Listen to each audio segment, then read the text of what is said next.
A very warm welcome to you in this edition of our special show on Rahul Gandhi in Manipur.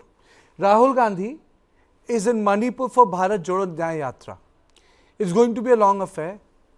It's not going to be the Bharat Jodo Yatra, which was a Pad Yatra, something which YSR Reddy did when the Congress was out of power between 1998 to 2004.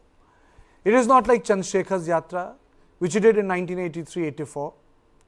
And it is not even like Udarbu Yatra, Jagan Mohan Reddy's Yatra. This is more of a hybrid Yatra. Symbolically, it starts from Manipur. Rahul Gandhi wants to prove the point that the Prime Minister has not gone, but that's the second visit. But do these symbolic visits work? One, it starts from Manipur. Second, it's the state with a running case of ethnic strife. More importantly,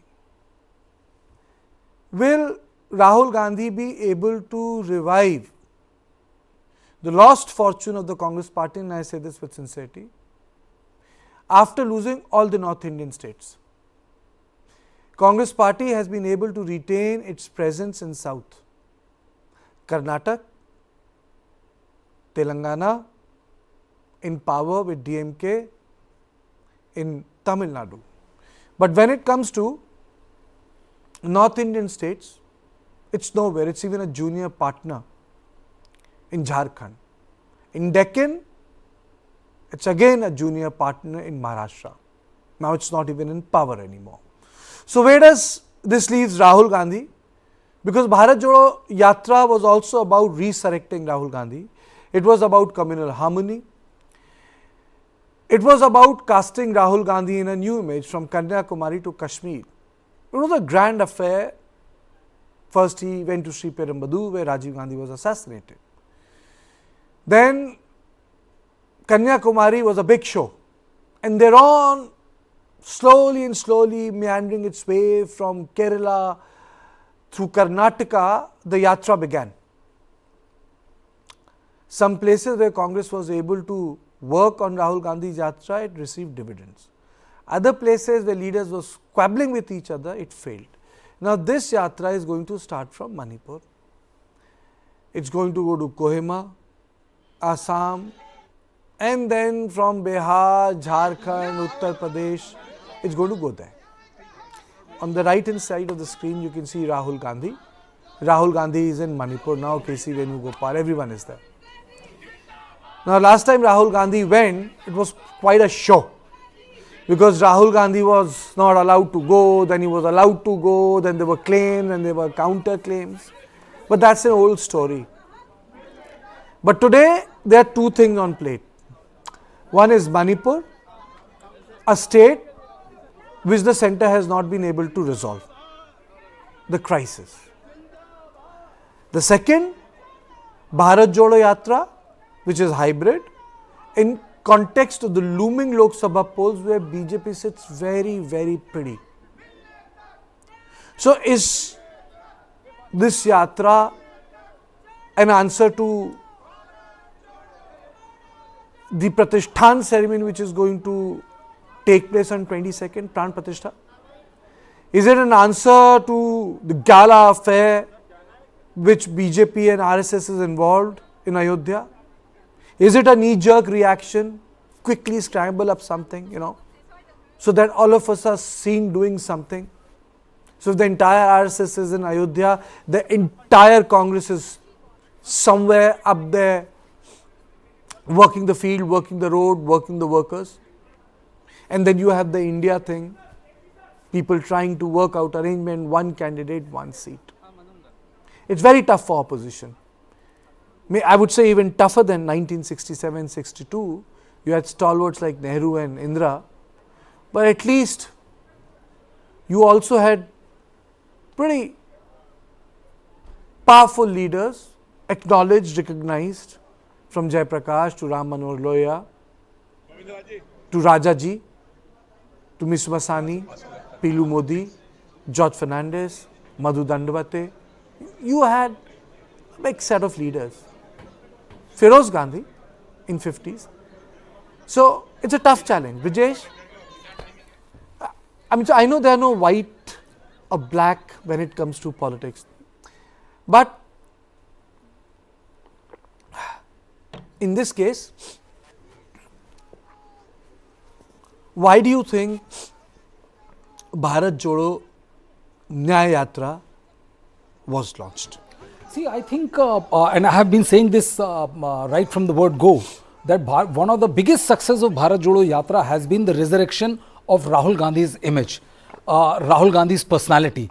The fact of the matter is, Kartikeya, that if you remember, Rahul Gandhi was usually lampooned with great elan and ease. And every political party who wanted to take on Rahul Gandhi, he would start with a sobriquet called Pappu and he's not sincere and things like that. But then came a time that post Bharat Jodo Yatra, all of this is now a thing of past.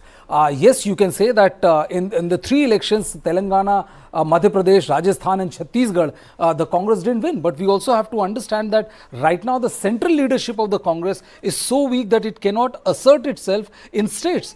The losses in the states of Rajasthan, Madhya Pradesh and Chhattisgarh is also losses of the regional satatraps, because they did not allow Gandhis any kind of maneuvering of whatsoever. And we know very well, what Kamal Nath said and also what Ashok Gehlot and Bhupesh Baghel said.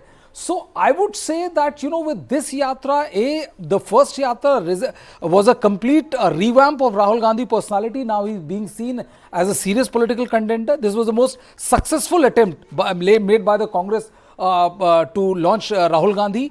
And B, I would say that given the kind of success Congress is finding in down south, this could be a ray of hope, because it was definitely not, expecting much seats in, say, for example, Uttar Pradesh or Gujarat or Haryana or Rajasthan. So I think, if they are able to make a dent in the states like Andhra Pradesh and all, the chances are that, the Congress might very well better the Lok Sabha, previous Lok Sabha tally. When I was in Kerala, I had a sort of a detailed discussion with Digvijay Singh, Jairam Ramesh, Sachin Pilot. Sachin Rao is very close to Rahul Gandhi, is part of the training. Pavan was there, Pavan Khera. I also had the, I would say, opportunity to speak to Jairam, who is the principal organizer, and various leaders. And one thing I realized, that there was a focus on communal harmony. Now they have inserted a word Nyay, which is justice. And this Nyay, Congress has interpreted, is taking place at a time when there are injustices in the society. But then in politics, if I may use the word gimmickry or optics matter. Today is the day when our long-time associate Milind Devra also left the Congress party. On this issue, I am joined by Suhas Chakma, Director Rights and Risk Analysis, Geeta Rani, Talimbam, Advocate Manipur High Court, and Professor Prasenjit Biswas, Professor of Philosophy, Northeastern Hill University, Shillong. A very warm welcome to all of you. I know today my guests are in a different avatar. It's generally my shows are in a different avatar. So today the guests are in a different avatar. It's not going to be just about micro issues of Manipur, because we are broadly talking about an interesting start point which the major opposition party has taken to counter a narrative which is being set from Ayodhya. Because Ayodhya's narrative is not about a temple, it's about a national narrative. Punar Nirman, Charitra Nirman, Rashtriyata, Dharohar, like a cultural detox. So I'll come straight to Professor Prasenjit Biswas. Are we reading too much into Rahul's Manipur Yatra as a launch pad? Or you think that sense in Northeast, where it has lost its bastions, and I am using the word plural, and Mizoram being the latest example. Professor.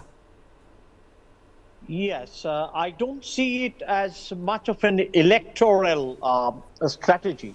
Rather, I see in it an reaffirmation of the basic values of democracy, especially the values like, as you have rightly mentioned, the values of social harmony. In a state like Manipur, which actually had seen a major unfortunate upheaval in last few months, a near genocidal situation, if I may say. That required more greater parliamentary attention. Now, the presence of Rahul Gandhi may facilitate bringing together of various ethnic groups and subgroups because there is an ideological underpinning of social harmony and also bringing them together under one united nation of India, let's say, not a unified nation of India.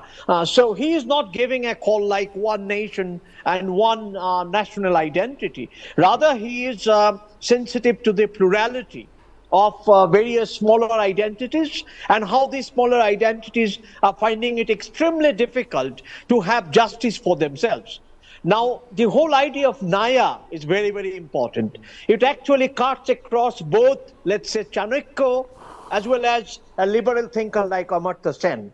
For Chanakya, Nyaya is to ensure Nyaya for the weakest. Now, this Nyay Yatra is supposed to be gearing up itself to finding out the lowest, the worst affected, or one who is at the end of everything, those people for whom Rahul Gandhi really needs to undertake this yatra.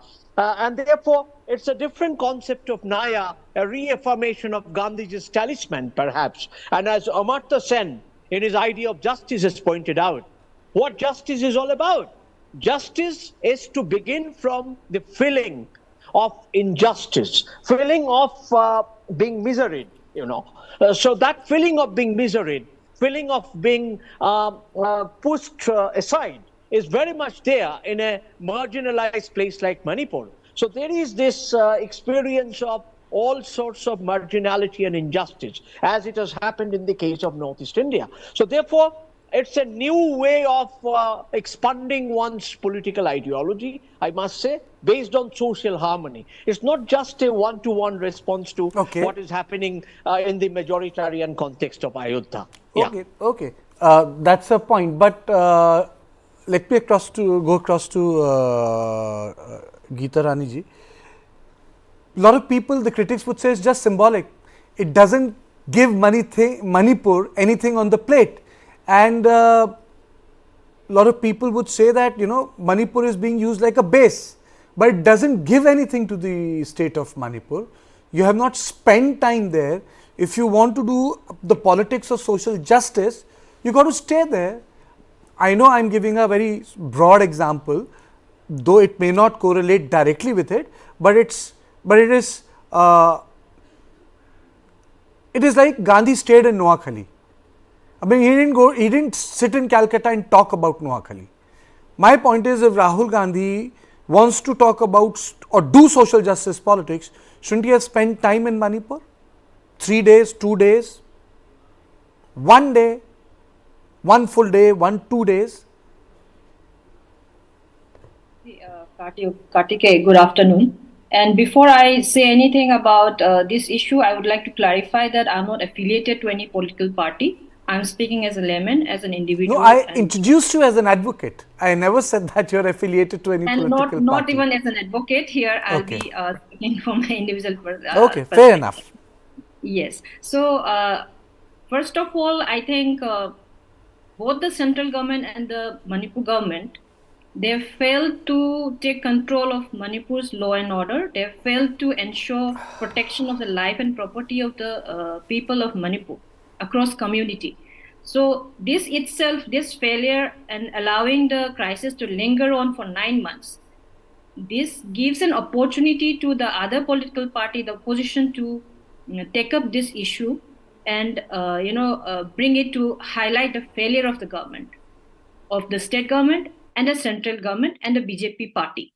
So I think taking this issue by Rahul Gandhi and the Congress party is the right approach for them, because they have to actually exploit the weakness of the ruling party and it is a weakness right now as I see it. And it is also rightly so, because the opposition party is there for that, to actually highlight what is going on, what wrongs are going on, and what are the loopholes, what are the lackings of the government. And Manipur situation, I think, is going to stay there because of this highlighting of the issue by the opposition party. And yes, it may be political exploitation, but why it has been exploited is because the issue has been lingering on and allowed to linger on for so long. So the opportunity is given by the government, by the state. Okay, okay. I'll come back to you. Even Suhas is waiting. You know, the point, I think there are a lot of, it's a big show. It's a big show. It's more than an hour. And I really don't want it to become a sort of a rushed discussion. But I want to locate at least the first part of it in the context of Northeast. You know, when you say it's a Nyay Yatra, you know, how do you work around the politics of Nyay? You have to locate yourself. Unless and until you locate yourself, it just becomes symbolic in nature. And if everything becomes just symbolic in nature and you don't work the ground, you don't reap the political dividends. Why? I'll tell you after a short break. Don't go away. Ram's Ayodhya rebuilt.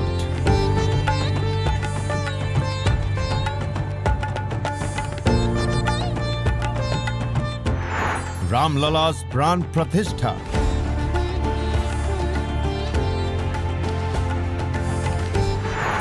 Countdown to January 22nd.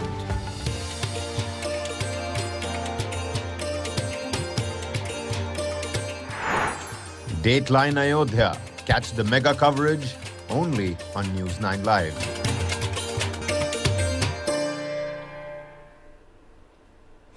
Now let me go across to Suhas Chakma. Suhas, you know, this is, I think, you know, there's going to be a rally. Rahul Gandhi is going to speak about Manipur, the situation, and I think, you know, a part of it will be a walk. Then there's going to be a bus. I don't know where will they stop, but you know, the next big stop is Kohima, and from there they're going to take a detour. How much do you see this politics of hybrid Padyatra is going to work for the Congress party? It did work for them in South India where they had workers. For example, Karnataka and Telangana. It flopped in areas where they had their leaders fighting. Can you take us through the state of Congress in Northeast? You know, let's contextualize our political discussion. It's starting from Manipur. And this yatra for the first couple of days will be in Northeast. Can you just contextualize this question for our viewers? The state of the Congress? In the Northeast, there is not much to be contextualized. I can tell you with one guarantee that if tomorrow there is going to be a government of the Congress at the center, all the Northeastern politicians will change their colors and will shift to Congress party, including those who are fighting Congress to the tooth and nail. So please remember, Northeast is the region where the politics is done based on the relation with the center. So there is no ideological base per se in the Northeast as far as the political parties are concerned. I think. So isn't it a very sweeping statement? You are. Let me be the devil's advocate. Let me be the devil's advocate. Let me be the devil's advocate, sir. Aren't you de-ideologizing the people as if, you know, everything is in reference to Delhi? They can't make their own, take their own position like ZPM, you know. ZPM came to power, BJP got repeated twice over. Let me tell you, you know, if you look at the history of the governments, except Assam, I mean, you would see that, you know, political parties changing their colors based on whichever party is in Delhi. So, I mean, it's a sweeping statement. What I'm saying, it's based on the experiences which we have seen till 2014. And of course, there has not been any change in the government at the center from 2014. And I am sure if tomorrow there is going to be a change in the government at the center, I shall stand correct. So I'm quite sure about it, because ZPM is a different issue in the sense that, you know, ZPM and MNF, they were quite powerful because they are the main opposition to the Congress. But in terms of this yatra, I think there is a subtle message. First of all, I think it's in terms of the political strategy, you have to realize that from now till I think 24th of March, Rahul Gandhi is going to carry out this yatra. Then obviously it keeps him and his political party in limelight. Whether it brings, electoral benefit, that's a different issue. I think the weakest point of the Modi government is Manipur because of its inability to provide justice. Because at the end of the day, justice will not be provided by the opposition political parties. Justice will not be provided by the NGOs. Justice will not be provided by the lawyers alone. Justice shall be only provided by the ruler. At the end of the day, justice process cannot start unless the investigating agencies, the prosecution, the state itself decide. So when they start the message from Manipur, I would say BJP is completely defenseless on this issue in terms of addressing the issue of justice, because after 9 months with the fourth largest army in the world, you cannot bring the situation under control. But within that context, when I think BJP is organizing its whole inauguration of this Ram temple, I mean, there is also a question of justice. At the end of the day, this country is going to one particular thing which we do not speak, so strongly. We are trying to rewrite the history of this country. So in a way, it's a revivalism kind of a thing. I mean, it is not new in this country. It had taken place in different periods of history. At the beginning of, at certain point of time in history, the Buddhists were the majority, but the Buddhists were the ruler in that sense. And the Buddhists, we are, virtually decimated in the country. Then you had the Islamic ruler. Then, of course, now you have a revivalism. And, of course, it is not the same as the Moors being driven away from Spain, where, the history was completely rewritten. But I would still say, I mean, that's an intention. That's a debate which takes place inside each and every community, including Northeast India. And if you look at the local politics in Northeast India, when people speak about NRC, expulsion of the outsider, what are you trying to do? You are trying to create a story, or you want to go back to the situation where all the outsiders should be removed. Anything which the outsiders bring, perceived outsider, not necessarily as per the Constitution of India, they should be thrown out. So I think when the whole Nyayatra issue takes place, of course, there will be strong views from both sides. I think the message is more important than the Bharat Jodo Nyay, because at the end of the day, when you have the majoritarian justice, when you have a certain section of the ruling class, irrespective of whichever party, trying to rewrite the history, wherever they are, I think you are creating seeds, possibly, which at certain point of time, they'll come back to you. We may not realize it today, because see, who will rule, who will not rule, who will, win the elections, who will not elections. I mean, these are things which will be decided from elections to elections, from persons to persons. Please, the history of a nation is much more than the history of a lifetime of a human being. I think what is being done today or questioned today, irrespective of the yatra or not, I think we're talking about the idea of India. This yatra, in my view, questions the idea of India. Should it be a pluralistic society, or should it be a society run by the majoritarian views, where each and every identity is based on the history of the majority community? So that's why I always say, when I studied in Northeast India, we knew more about Munshi Premchand than anybody else. And people in this side of the country, they did not even know where our streets are. Forget about the capital. Today, we are in a different situation because of the information technology, television, and etc. But in the the beginning of this century, many people didn't know where this northeastern region was all about. So I think the Nyay Yatra goes into the heart of governance in the country. Is the state, despite such a majority? I mean, the final question is, why the government, with such an absolute majority, cannot provide justice to each and every citizen of this country? Okay. In the visual, there is a, people, I don't know whether they would recognize him, but I recognize the gentleman. His name is Ibobi Singh.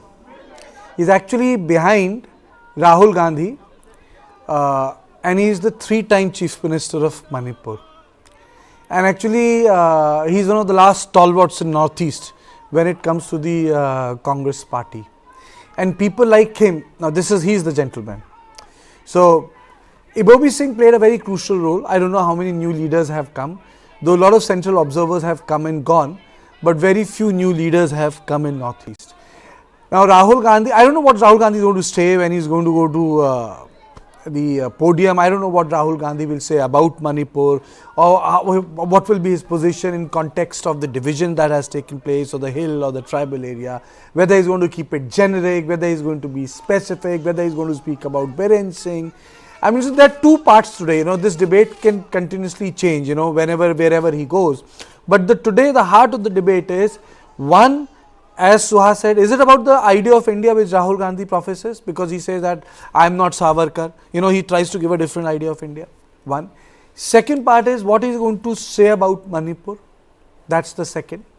Third, and the most importantly, can Rahul Gandhi actually beat the optics? This is the rally ground. These are the latest pictures which we have been able to get from Manipur. And our friends who are there have been kind enough to share these digital copies, because right now the link has not gone up. So and internet connectivity is and also the bad. internet connectivity is an issue. So this is what we can get you, and I think it's good enough. There was a point of time that when I was in Mizoram in 2003 covering elections, and when my DSNG was taken away, I had to send tapes to Calcutta for them to be fed by 2 MB line. So whatever I would do on Monday would get TV time on Wednesday. But Brijesh, before I come to you and ask you, can this at least challenge, not take down, the optics which emanate from Ayodhya? And that will be the question to you, and then I'll go to Prasanji. But after a short break, because ultimately it's about Congress party doing a different thing in Manipur. Day before yesterday, I was on TV9 Bharatvarsh. I was part of a program, and 5 editors. We were interviewing Digvijay Singh. Digvijay Singh said one thing, and it's there in my mind. जब उनसे पूछा गया कि आप क्यों नहीं गए, जा रहे, भेज देते तो क्या दिक्कत होती, कोर्ट का भी आदेश है, तो इसे क्या आप क्या चाहते हैं, मैं बैठ के वहां ताली बजाऊं? इसका मतलब क्या है? We'll discuss it after a short break. I'll come both to you, Brijesh and Prasanjit, but after a short break.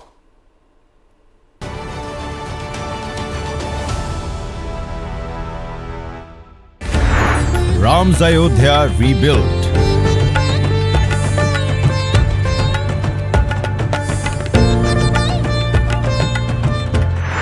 Ram Lala's Pran Pratishtha.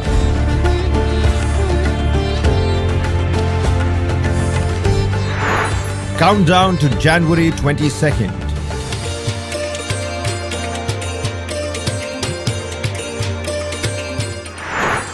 Dateline Ayodhya. Catch the mega coverage only on News9 Live.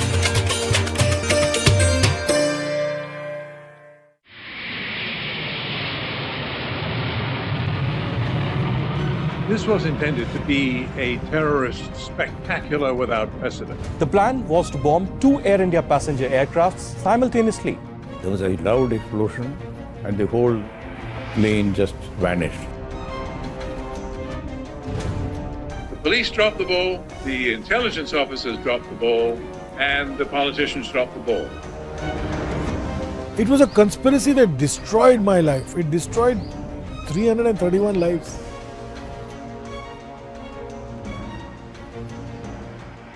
News is now content. Just stream it. Download the world's first news OTT, News9 Plus, ahead of the curve.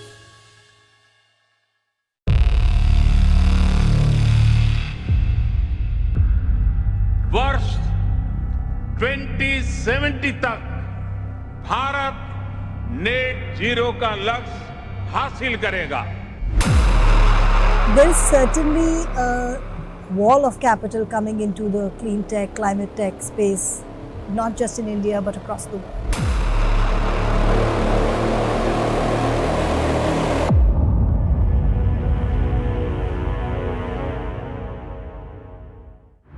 This and more, streaming on world's first news OTT, News9 Plus. Download now.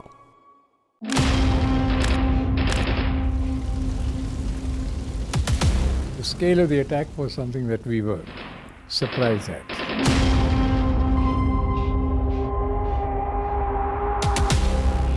David Hadley was a double agent. The Americans did not want him to be fully exposed. So all that he probably shared with the Americans was not shared with us in terms of intelligence. If we had that, I'm sure that we would have been able to deal with the situation far better.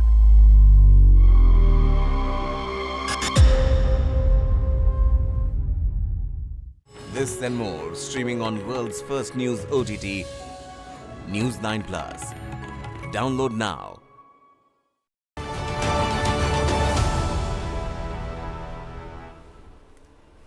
So Rahul Gandhi is going to reach the ground where the rally is being organized. From there on, he's going to walk for a couple of kilometers, and then it's going to be a sort of a hybrid yatra, whereby he's going to take the bus or he's going to be in a taxi. Basically, the modern modes of transport will be deployed. It's not going to be like Bharat Jodo Nyay, which was like a Padayatra, slow, meeting people, sitting, having a cup of tea. It's a bit longer than I would say Bharat Jodo Nyay, but it has started from a region which has connectivity issues both in terms of data and roads, and plus it has security issues. So, Brijesh, coming to you, do you think that Rahul Gandhi starting his yatra in Northeast will have any impact on the fortune of the states in Northeast? Because Hemanta Sorba sits very pretty in Assam. Manipur, the party is out. Mizoram, the elections are over. Nagaland has been a big problem for them for a long time. Congress lock, stock, barrel had gone out and merged with Bharatiya Janata Party in Arunachal Pradesh. The only place where they had some semblance, Meghalaya and Tripura, they are not there. Well, Kartikeya, whenever an opposition or a political party has to start any yatra or any rally or do something, they would want to start from the weakest wicket of the government. It doesn't matter whether from where they start is something where they're going to sweep the electoral landscape of Northeast. Manipur continues to remain a thorn, a flawed narrative, a problem with the central government as well as the state government. There are people, when your electoral chips are down, people don't take you that seriously. And but there's a constant recognition of, yes, that everything has not been all right, and the government has not been able to handle Manipur and the crisis in Manipur the way it could have been handled. The Nyay says is about the kind of, the problem people of Manipur, both Kuki, Meiteis and other other tribes are facing. So I don't see any problem with the fact that he's starting his yatra from Manipur. He's visited Manipur before. The government, the Congress parties have been very belligerent and very scathing in their attack on the government, quoting Manipur problem, saying that the PM is trying to go to every place but not go to Manipur. So I don't find fault with the choice of the venue. The point is that, when you take out a yatra, and interestingly also this time what they've done is that they've done away with the Padayatra, which is also a prudent thing. I would consider it a prudent thing because right now you are literally 2 months away or 2.5 months away from the general election to take place. So you don't have that time and bandwidth to actually, go around meeting people and going forward. But there have been hundreds of examples which have proved that going on a yatra or even a hybrid yatra is the best way to revive your sagging political fortune. And I think the Congress is sticking to it. And I can't say or predict that, that they are going to outshine Prime Minister Narendra Modi, who seems to be at the apogee of his political career, or they are going to decimate BJP in any of these northeastern states. I wonder if the Congress would be able to win even the state of Manipur, which has one Lok Sabha candidate. But I think as a political party, the choice of the venue is good. And if they're as consistent as they have been with the Padayatra, I think they are putting their best foot forward. Okay, best strategy. Let me ask you something. Have you ever seen Prime Minister Narendra Modi? First of all, I've never seen him with a mobile phone. Have you ever seen him in a public program looking downwards? I've had numerous discussion, number of I would say disagreements on this issue. I just don't get that when you are out for a public function. See, I mean, say when you compare him with, let me complete it. When you compare him with person like Narendra Modi, I mean, he was pretty in tune, tuned to the camera, if I may be critical to him, critical of him. You just look at the optics, he's out there and he's not looking out of his car. And he's looking at his mobile phone. Okay, maybe he doesn't have a mobile phone, he has a book in his hand. I don't want to make fun of any politician. I'm just talking about the optics, the camera.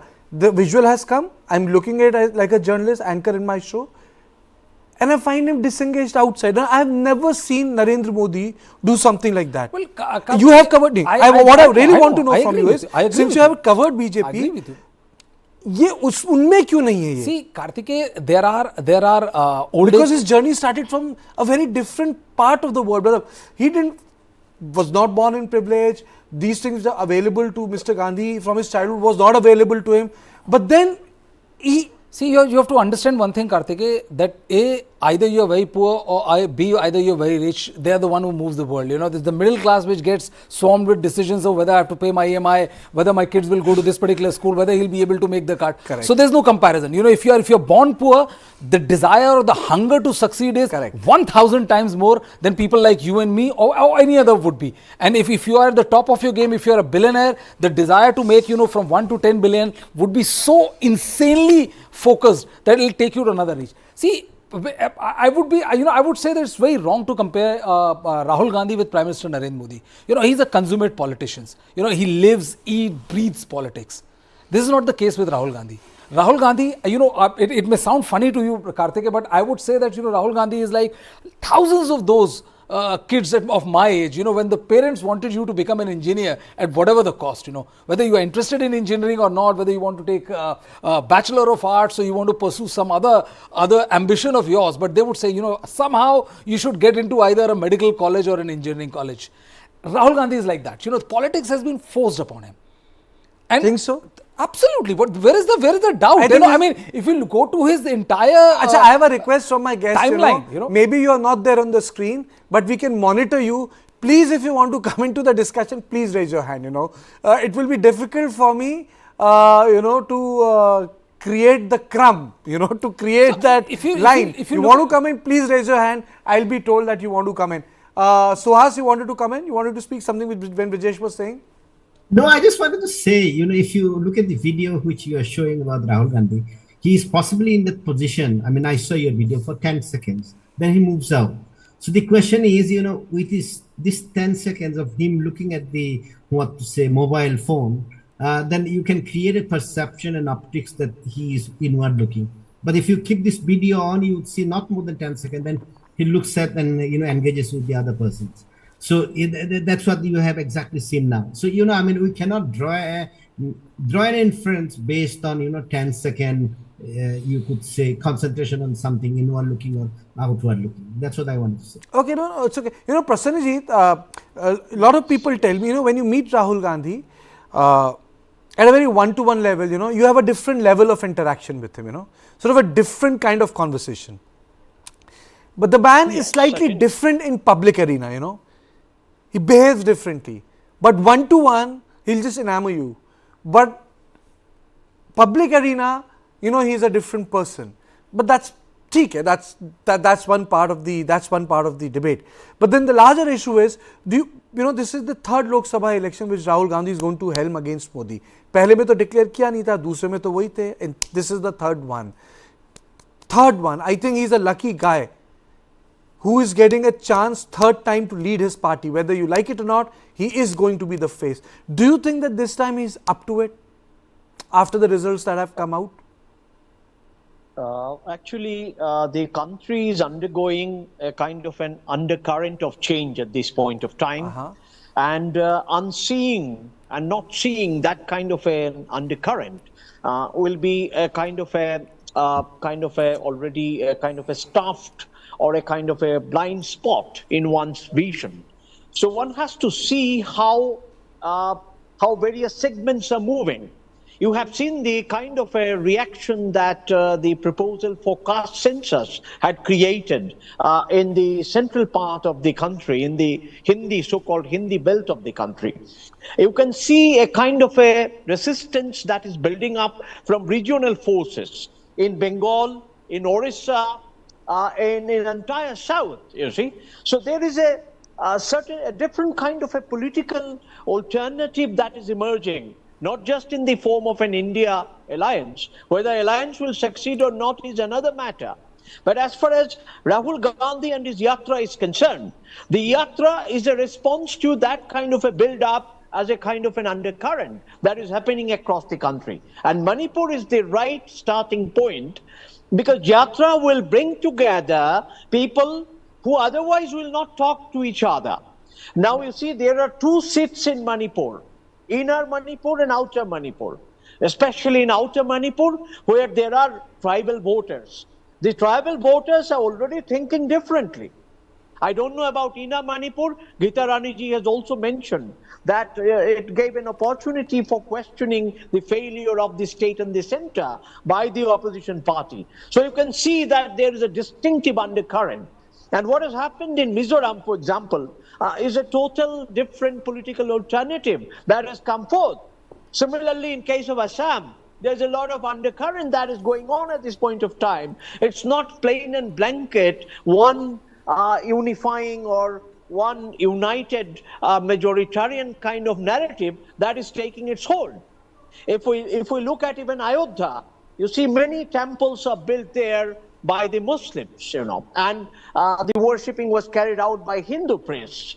And many Hindu temples are run by the Muslims. You see, so this country has large number of instances of this kind of a cross-cultural, cross-religious harmony. And Rahul Gandhi is trying to capture some of it. I won't say that he will be able to capture a large part of it, but I hope that a significant part of these narratives that are available, let's say in Manipur, between Sanamahi and the Vaishnavas and the Pangan and also the Christians and the tribal groups and Meiteis coming together, arriving in Manipur in the mythological perspective. Now, all these narratives are very, very important for the life of Northeastern people. And I'm sure Rahul Gandhi would be able to create a vibe to regenerate some of these narratives, which are absolutely churned out and celebrated by various communities of Northeast. And especially Congress party is very much connected to the tribal and the ethnic groups, and they understand the ethnic narrative of the Northeast. And therefore, this yatra is very, very significant. It not only deals with the issues of conflict, but it also is building up or re-engineering something that is otherwise would not have happened had the yatra not taken place. Okay, now before we take forward this discussion, I have got this information that CPI, CPIM, JDU, AAP, AITC, RSP, AFP, Shiv Sena, Uddhav Thackeray and NCP, they are part of it. So, there are political parties who have come and joined Rahul Gandhi for this leg of the yatra. Gita Rani ji, but a lot of people are also saying one thing. He has taken Manipur, it's very convenient. He could have started from any part of Northeast. He could have started from Guwahati, he could have started from Meghalaya. It's convenient. But, it's also a knee-jerk reaction to what is happening in central India. You have an Ayodhya celebration which is happening. So, Congress party wants to create a counter narrative. You can't be there, so you have to be somewhere else. To say that, if this is happening, this is what we are doing. But do you think that this is all going to work, keeping in mind that you have Lok Sabha elections in next 55 days, Election Commission is going to get active. Next 55 days, Election Commission is going to be active, and I think on the first week of March, we will have dates of Lok Sabha elections. So, these yatras are done in the middle of the electoral cycle. Never at the fag end. This is the first time I am seeing a yatra being organized at the fag end of the electoral cycle. Most of the yatras, political yatras that have taken place in this country are at the middle of the political cycle. Yes, Kartikeya. As you rightly said, it is trying to bring away the focus which is right now at Ayodhya, and I think it will have some impact on the Ayodhya focus, like right now Ram Mandir inauguration, because this is indeed the weakest part of the government right now, the BJP party also, because both in the center and the state, the government is of BJP government. And when you speak about the personality wise, I think it is unfortunate for the Congress party that Rahul Gandhi is at the helm. I'm not affiliated to any political party. Again, I'm reiterating, personal view, there is no comparison between the personalities of Rahul Gandhi and the Prime Minister. So, when I see Rahul Gandhi outside of the Gandhi family, his personality and his stature, his qualifications, if he did not belong to the Gandhi family, would the Congress party have accepted him as a leader? I don't think it is possible. So the dynastic policy adopted by the Congress party is going to go against him. In fact, this yatra will have limited impact because of the personality of the leader of the Congress party. This is what I feel. And regarding starting of the yatra from Manipur, I think it is the right choice, because right now the issue of Manipur is, in fact, in spite of government trying to portray that the peace has returned, a slow normalcy is returning back slowly. It's not actually returning back. Separatist movement, can you just shed light? Separatist movement are trying to keep this pot boiling. Can you just shed light on this killing that took place? People being shot point blank. What happened?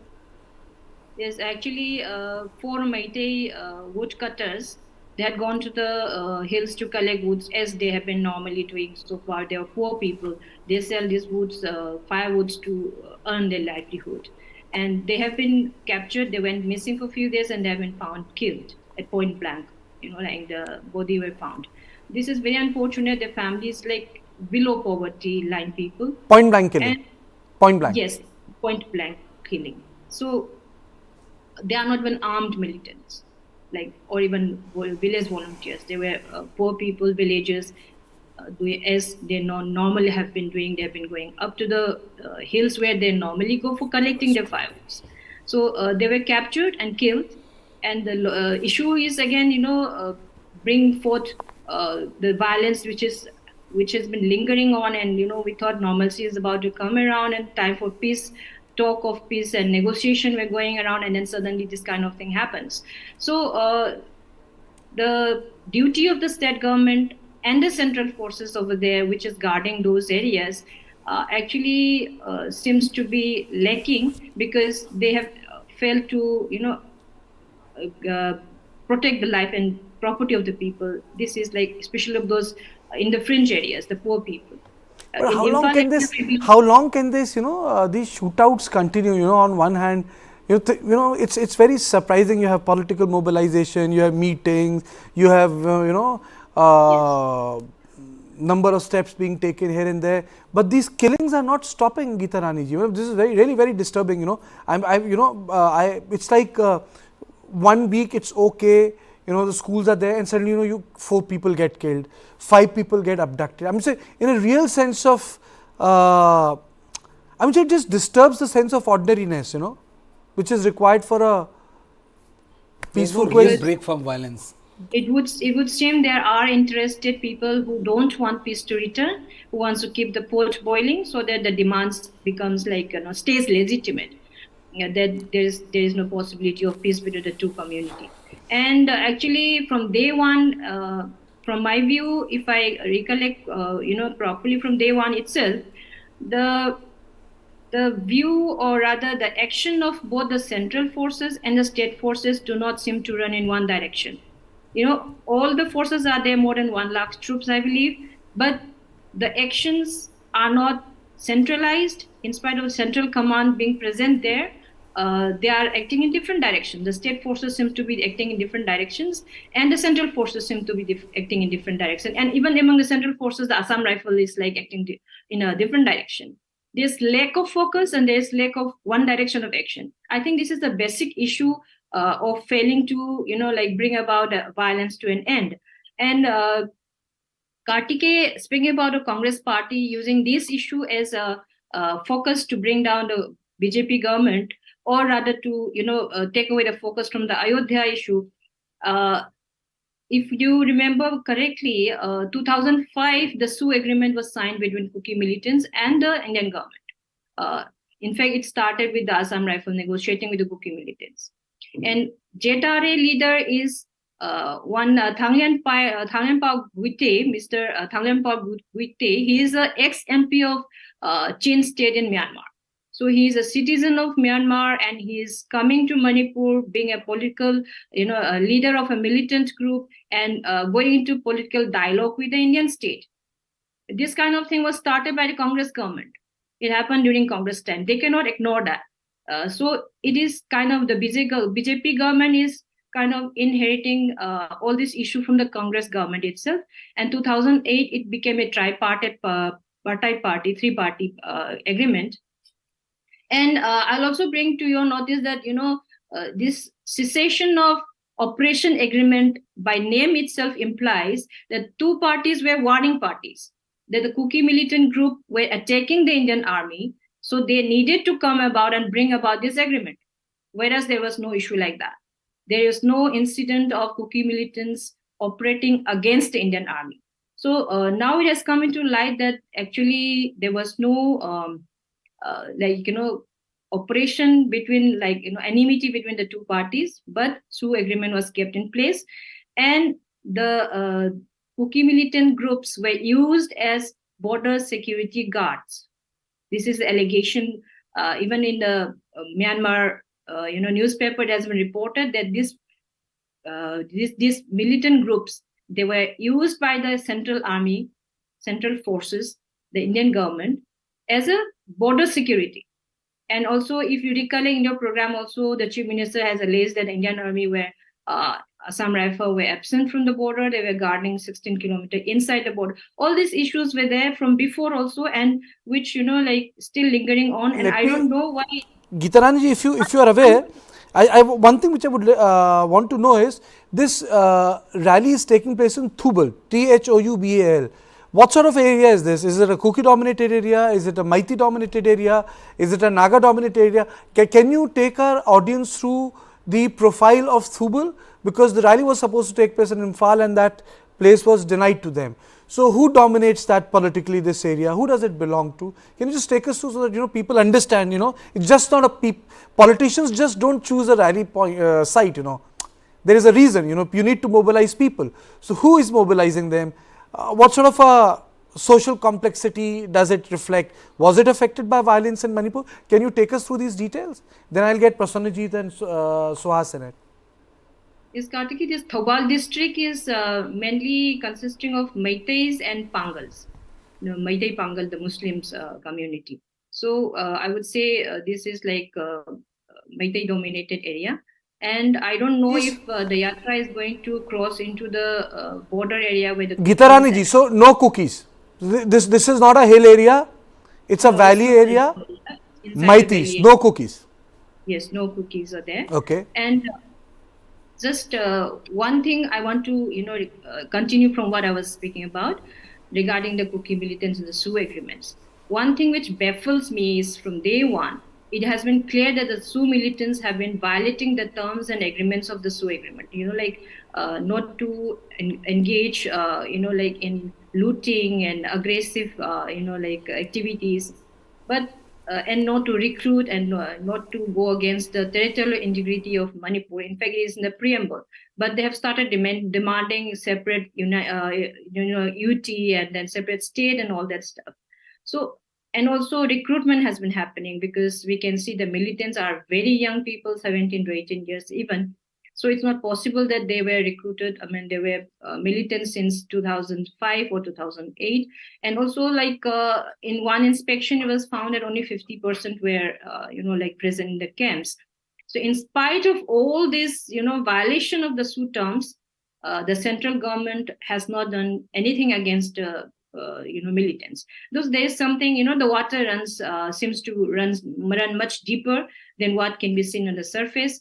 Something is, stopping the central government from acting against the militant in spite of the state government, time and again saying these violations have taken place. In fact, in one press conference, I think the state government has announced that it will not be a part of the Sioux agreement, of the tripartite agreement. But after that, nothing happened, and it has been going as usual. So there are issues in between which are stopping both the central and the state government from tackling all the issues like poppy plantation, illegal immigration. All these things are still lingering on, and the violence is still going on. Okay, okay. You stay with us. All of you stay with us. It's time for a short break. Our coverage is not going to end. We will listen to Rahul Gandhi together. We're going to talk about it.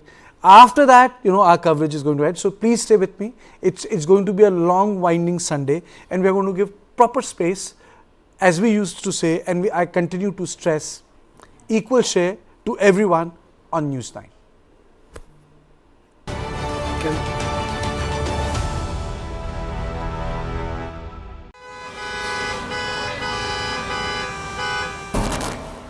Bangalore traffic is an example of something that has gone wrong with our system. We have more than 50 flyovers in Bangalore city. If flyover is a solution to traffic problem, Bangalore should not have traffic problem. According to TomTom Traffic Index 2022, Bangalore is ranked as the second worst city in the world when it comes to traffic.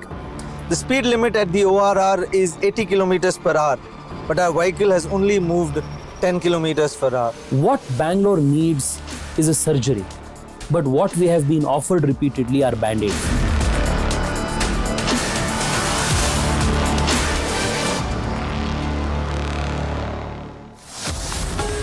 Only on the world's first news OTT. News9 Plus, ahead of the curve. जानना है तो देखिए, समझना है तो सुनिए, सीखना है तो पूछिए, और कमाना है तो खरीदिए। जानकारी, सलाह और निवेश सब एक ही सुपर ऐप पर। पैसे का सवाल है तो जवाब है Money9। आजादी पैसे की, अभी डाउनलोड करें। It was my 14th birthday. On birthday, daughter waits home missing father. He was carrying a cake for his daughter. 49-year-old Birmingham-based Indian diplomat vanishes. He was grabbed and bundled into a car by 4 assailants. KLA claims responsibility. Demands Kashmiri separatists. Makbul Bhatt's release. गोली मारो, और फेंक दो. And within 3 days, they shot him dead. Abducted diplomat. Found murdered in Leicestershire. I said, who ordered to kill him? To me, he said, yes, I ordered it. And he never came home.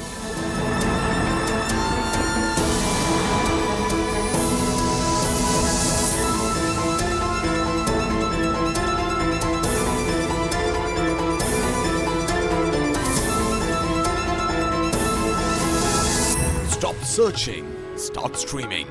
Download the world's first news OTT. News9 Plus, ahead of the curve.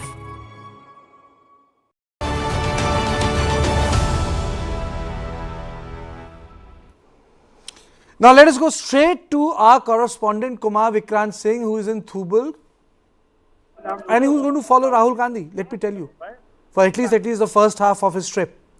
And he is covering the rally there. Vikrant, मेरी आवाज सुनाई दे रही है आपको? जी बिल्कुल, मैं rally sir खोंजोंग Imphal में मौजूद हूँ। सवाल पूछें कार्तिकेय। मैं एक पूछना चाहूंगा आपसे कि ये जो रैली होने वाली है कितने बजे शुरू होगी, मणिपुर क्यों चुना गया, कांग्रेस पार्टी क्या सोच रही है, और ये न्याय यात्रा जोड़ो यात्रा से कैसे अलग है, जरा बताइए हमारे दर्शकों को। देखिए, सबसे पहले सवाल का जवाब कि मणिपुर क्यों चुना गया, तो निश्चित तौर पर एक अरुणाचल प्रदेश भी था जहां की परशुराम कुंड था, जहां की चारों तरफ जो पेड़ हैं वो रुद्राक्ष के हैं, राहुल गांधी शुभक कहते हैं, वहां से शुरू करने की बात थी। लेकिन जब बात आई राजनीति की 2024 के चुनावों की, तो कांग्रेस को लगता है कि ये एक दुखती रग है बीजेपी सरकार की, चाहे केंद्र हो या राज्य, डबल इनकी बात को लेकर हमलावर होने का मौका है। और 8 महीनों से मणिपुर में शांति नहीं है। प्रधानमंत्री बार बार कांग्रेस कहती है कि प्रधानमंत्री खामोश हैं, मणिपुर को लेकर कोई कदम नहीं उठाया जा रहा है, राज्य सरकार के हवाले से कुछ हो नहीं पा रहा है। ऐसे में सियासी नफे को देखते हुए सरकार, केंद्र की सरकार को घेरने के लिए मणिपुर को आखिरकार नॉर्थ ईस्ट में चुना गया, अरुणाचल से पहले। हालांकि यात्रा अरुणाचल भी जाएगी। दूसरी बात आपने कही कि न्याय यात्रा भारत जोड़ो यात्रा से कितनी अलग है, तो मैं आपको बताऊं कि जो ये भारत जोड़ो न्याय यात्रा, इसका पूरा नाम है। भारत जोड़ो तो थीम है ही, साथ में न्याय की थीम रखी गई है कि आर्थिक, सामाजिक और राजनीतिक तौर पर कांग्रेस का कहना है कि पिछले 9 से ज्यादा सालों में जिस तरीके से मोदी सरकार ने या बीजेपी की सरकार ने जो किया है वो कानून सम्मत नहीं है, इसलिए वो न्याय दिलाने की बात लेकर जनता के बीच निकल रहे हैं। और दूसरी अहम बात ये है कि ये यात्रा पूरी तरह से पैदल यात्रा नहीं होगी जैसे कि पहले भारत जोड़ो यात्रा हुई थी 4000 किलोमीटर की।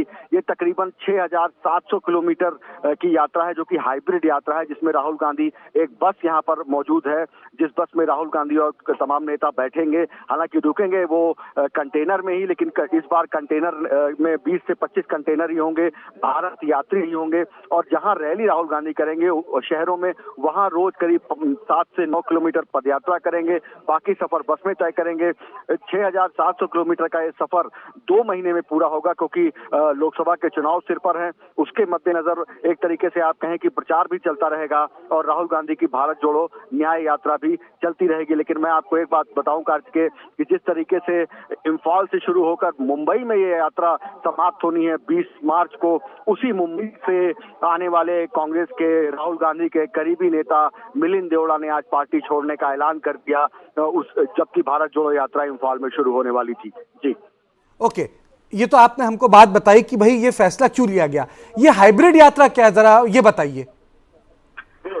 हाइब्रिड यात्रा इस सेंस में है कि राहुल गांधी पूरा पैदल नहीं चलेंगे, जैसा कि भारत जोड़ो यात्रा थी जिसमें राहुल गांधी तकरीबन 4000 किलोमीटर पैदल चले थे कन्याकुमारी से कश्मीर तक। इस बार जो यात्रा है वो 15 राज्यों से गुजरेगी और राहुल गांधी ज्यादातर बस में चलेंगे और जहां जहां शहर आएगा, पब्लिक आबादी आएगी, वहां पर जो रैलियां करेंगे, दिन में तकरीबन 2 रैलियां करेंगे, तो वहां उससे पहले वो शहर के भीतर 7 से 9 किलोमीटर ही पैदल चलेंगे और बस के भीतर राहुल गांधी तमाम तरह के जो नागरिक सिविल सोसाइटी के लोग हैं उनसे मुलाकात करेंगे। उसमें पूर्व खिलाड़ी भी होंगे, फिल्म जगत के लोग भी होंगे और कांग्रेस पार्टी ने एक वेबसाइट भी जारी करी है कि जो लोग अपने अपने क्षेत्र में नामी गिरामी लोग हैं वो भी अगर यात्रा में शामिल होना चाहते हैं तो उसमें अपना रजिस्ट्रेशन करा सकते हैं।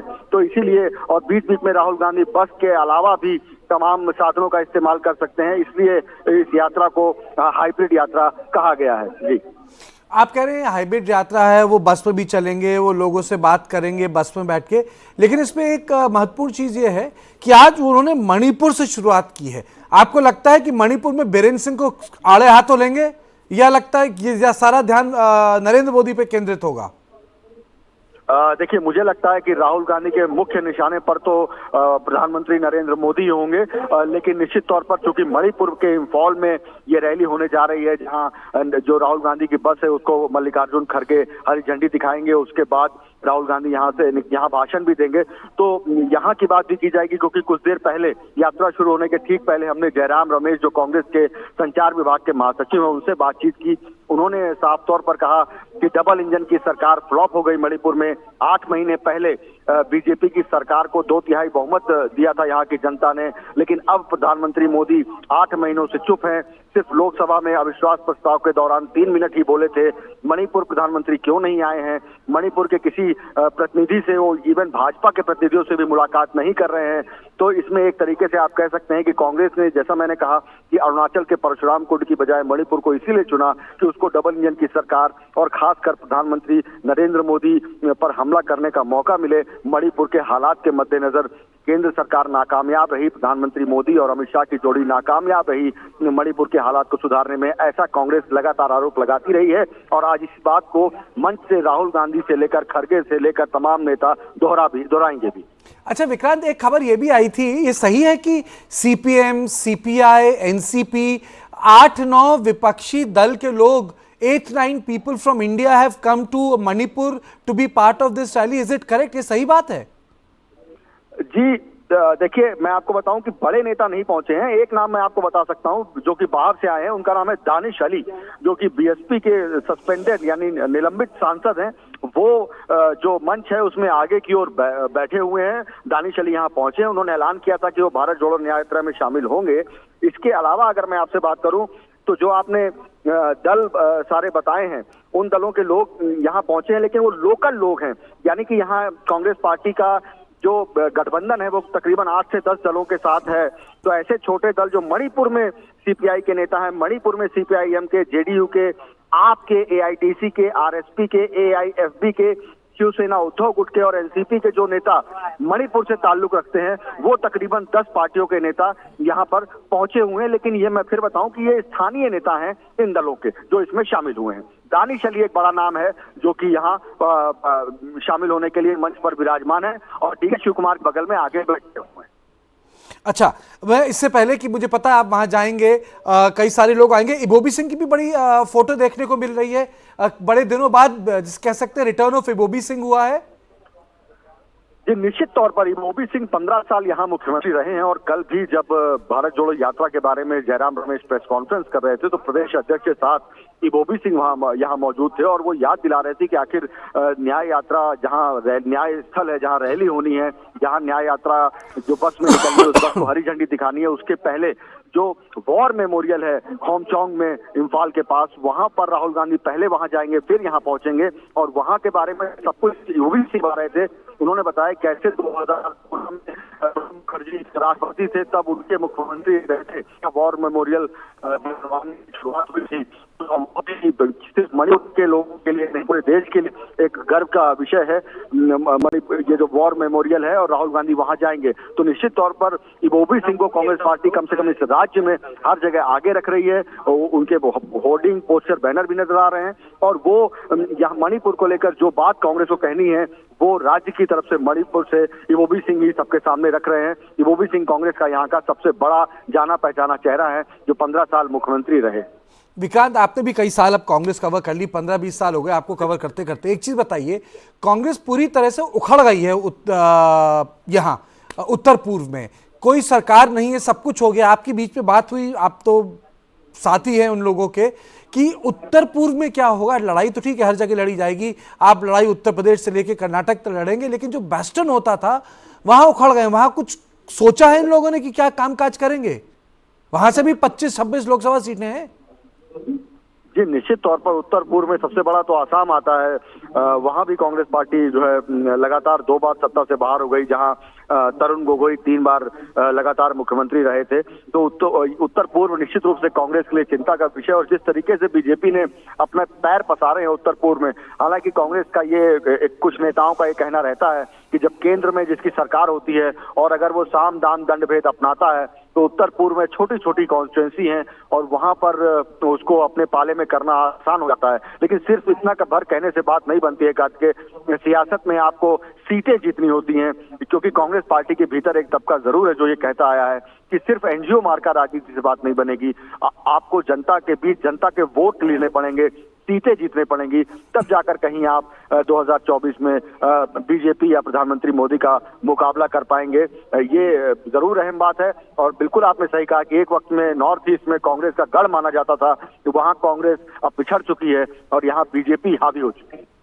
अच्छा, एक चीज बताइए, आखिरी सवाल पूछा हूं, ये शुरू कितने बजे होगी रैली? ये डिले क्यों हो रहा है? ये पहले सुबह बताया गया था कि लगभग 1 बजे होगा, अभी विक्रांत 3 बज गए हैं। दिल्ली और मणिपुर में कम से कम 1.25 घंटे ज्यादा का फर्क होता है, वहां तो सनसेट हो जाएगा 5:30-6 बजे। ये शुरू कब होगा?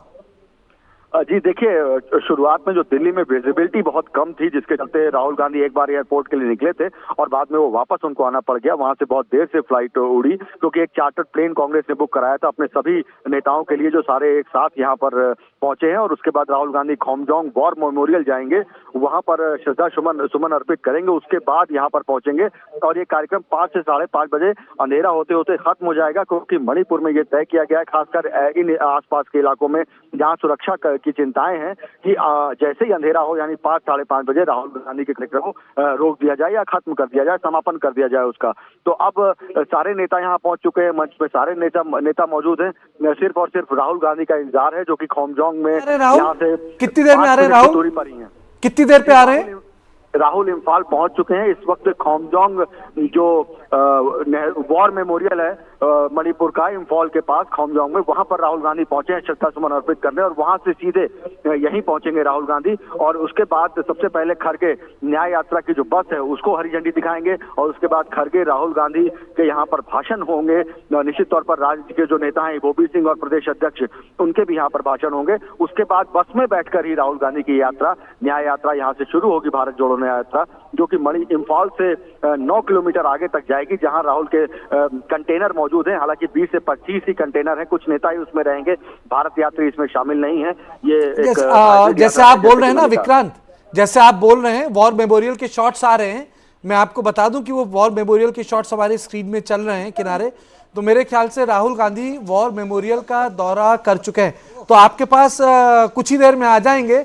और कुछ लोग भी हैं उसमें जो मुझे लगता है भारत जोड़ो यात्रा में जो थे, एक व्यक्ति झंडा दिखाता था, बार बार चलता था विक्रांत, उसको वो मेरे ख्याल से यहाँ मणिपुर में, अगर मुझे याद आता, मैंने उस व्यक्ति को केरल में भी देखा था, जो आगे आगे चलता है झंडा लेके। जी वो दिनेश हैं, हरियाणा के हैं, वो लगातार तिरंगा पहनते हैं कांग्रेस पार्टी का, और झंडा हर जगह लहराते हैं। और मैं आपको दिलचस्प बात ये बताऊं, कई बार ऐसा भी हुआ है कि राहुल गांधी मंच पे रहते हैं और सिक्योरिटी वाले जहां जिस राज्य में जाते हैं उनको नहीं पहचानते हैं, तो राहुल गांधी कह देते हैं कि अरे इनको झंडा लहराने दीजिए। और दिनेश जो है वो राहुल गांधी के ऐसे नंगे पैर चलते हैं, और वो राहुल गांधी के फैन हैं, और वो चप्पलें भी नहीं पहनते हैं। उनका कहना है कि जब राहुल गांधी प्रधानमंत्री बनेंगे तभी वो पैरों में चप्पल या जूता पहनेंगे, वरना ऐसी यात्राओं में नंगे पैर ही रहेंगे। तो हर पार्टी में या हर नेता के अपने अपने दीवाने होते हैं, तो वैसा ही एक दीवाने दिनेश भी। सही बात है। आप विक्रांत, मैं इतना ही कहूंगा कि आप अपनी जितनी व्यस्तता है उसको छोड़ के हमारे पास जरूर आइएगा जब रैली खत्म हो जाए। मुझे पता है आप फटाक से आके उस ट्रक में बैठ जाएंगे, उस ट्रक की फोटो भी आ गई है जो आप लोगों के लिए किया गया। मुझे पता नहीं आप ट्रक में बैठेंगे, अपनी गाड़ी में जाएंगे, लेकिन मुझे लग रहा है कि जिस तरीके से ट्रक का इंतजाम हुआ है काफी उसमें भीड़ भड़का तो होगा विक्रांत, लेकिन फोन आप अपना ऑन जरूर रखिएगा। बहुत बहुत शुक्रिया विक्रांत, बहुत अच्छी जानकारी दी आपने। सुहास, हमारे reporter Kumar Vikrant, he'll be he's covering it, he's going to be there. Bottom line is, at least the people are talking about Congress party. I don't know whether it's going to make Congress party, they look at Congress party differently, because ultimately, Suhas, you see, before the Lok Sabha elections, it's about alternatives. You might have a good look and feel before the elections, but people vote either for you or for your alternative. Do you think that the Congress party has been able, and I say it's only 3 months to Lok Sabha election, have been able to create itself as an, position itself as an, alternate reality? Are they? I don't think they are there. I'll be very honest with you. I don't think. If they would have won at least one state in North India, I would have said, boss, fighting chance है. मुझे नहीं लगता अभी fighting chance है, बहुत मुश्किल है। मैं तो ये कहूंगा, I be very honest with you, ठीक है, आप हंस के बात को नजरअंदाज कर सकते हैं, मैं तो कहूंगा बहुत बढ़िया होगा अगर इनका खुद एलओपी बन जाए, 70 सीट आ जाए, 65 सीट आ जाए, they get a LOP, then it be a great feat. 2 elections the country does not have an LOP. मैं तो कहूंगा कि 70 सीट आ जाएंगे, बहुत बड़ी अच्छी बात है, एलओपी तो मिला। I don't think, in terms of coming to power, Congress is the alternative to the BJP. But the fact also remains, Congress is the only party which is, in a way, the alternative party to the BJP. So, and there is a subtle difference that they may not get that many seats, but at the end of the day, Congress is the only party which can challenge the BJP. And nobody knows this better than the BJP. And that's why, the strength of the Congress party is the Gandhi Parivar. The weakness of the Congress party also is the Gandhi Parivar. And that is why even when, the Rahul Gandhi was not acceptable as such a leader, where they had decimated his personality, you will have seen one particular thing. Why BJP only targets Rahul Gandhi? Whether it's Pappu or whatever, derogatory terms they use, they always target Rahul Gandhi for one reason. Because Gandhi family keeps the Congress party united. People may come, people may go, but for the leadership of the party, at the end of the day, it's the Gandhi family which holds the power. Today, BJP has emerged as a different party because of the absolute control of Prime Minister Modi and Amit Shah. But you could say that, this power may not last for a long period of time, because so long, Prime Minister Modi can deliver it, of course, he will have control over the party. But once he goes away, if the other person cannot establish such kind of an authority or such kind of popularity, that political party will collapse. So, a political party or the ideological group like RSS, they know that in the long term, the challenge is the Rahul Gandhi and the Rahul Gandhi's control over the over the Congress. If it was not the Gandhi family head, Congress would have collapsed anytime. You look at the previous election. They did not allow the Gandhi family to play a role in Madhya Pradesh. And despite the interventions of Rahul Gandhi, Priyanka Gandhi, Sonia Gandhi, in Rajasthan, you did not have Sachin Pilot being given this space.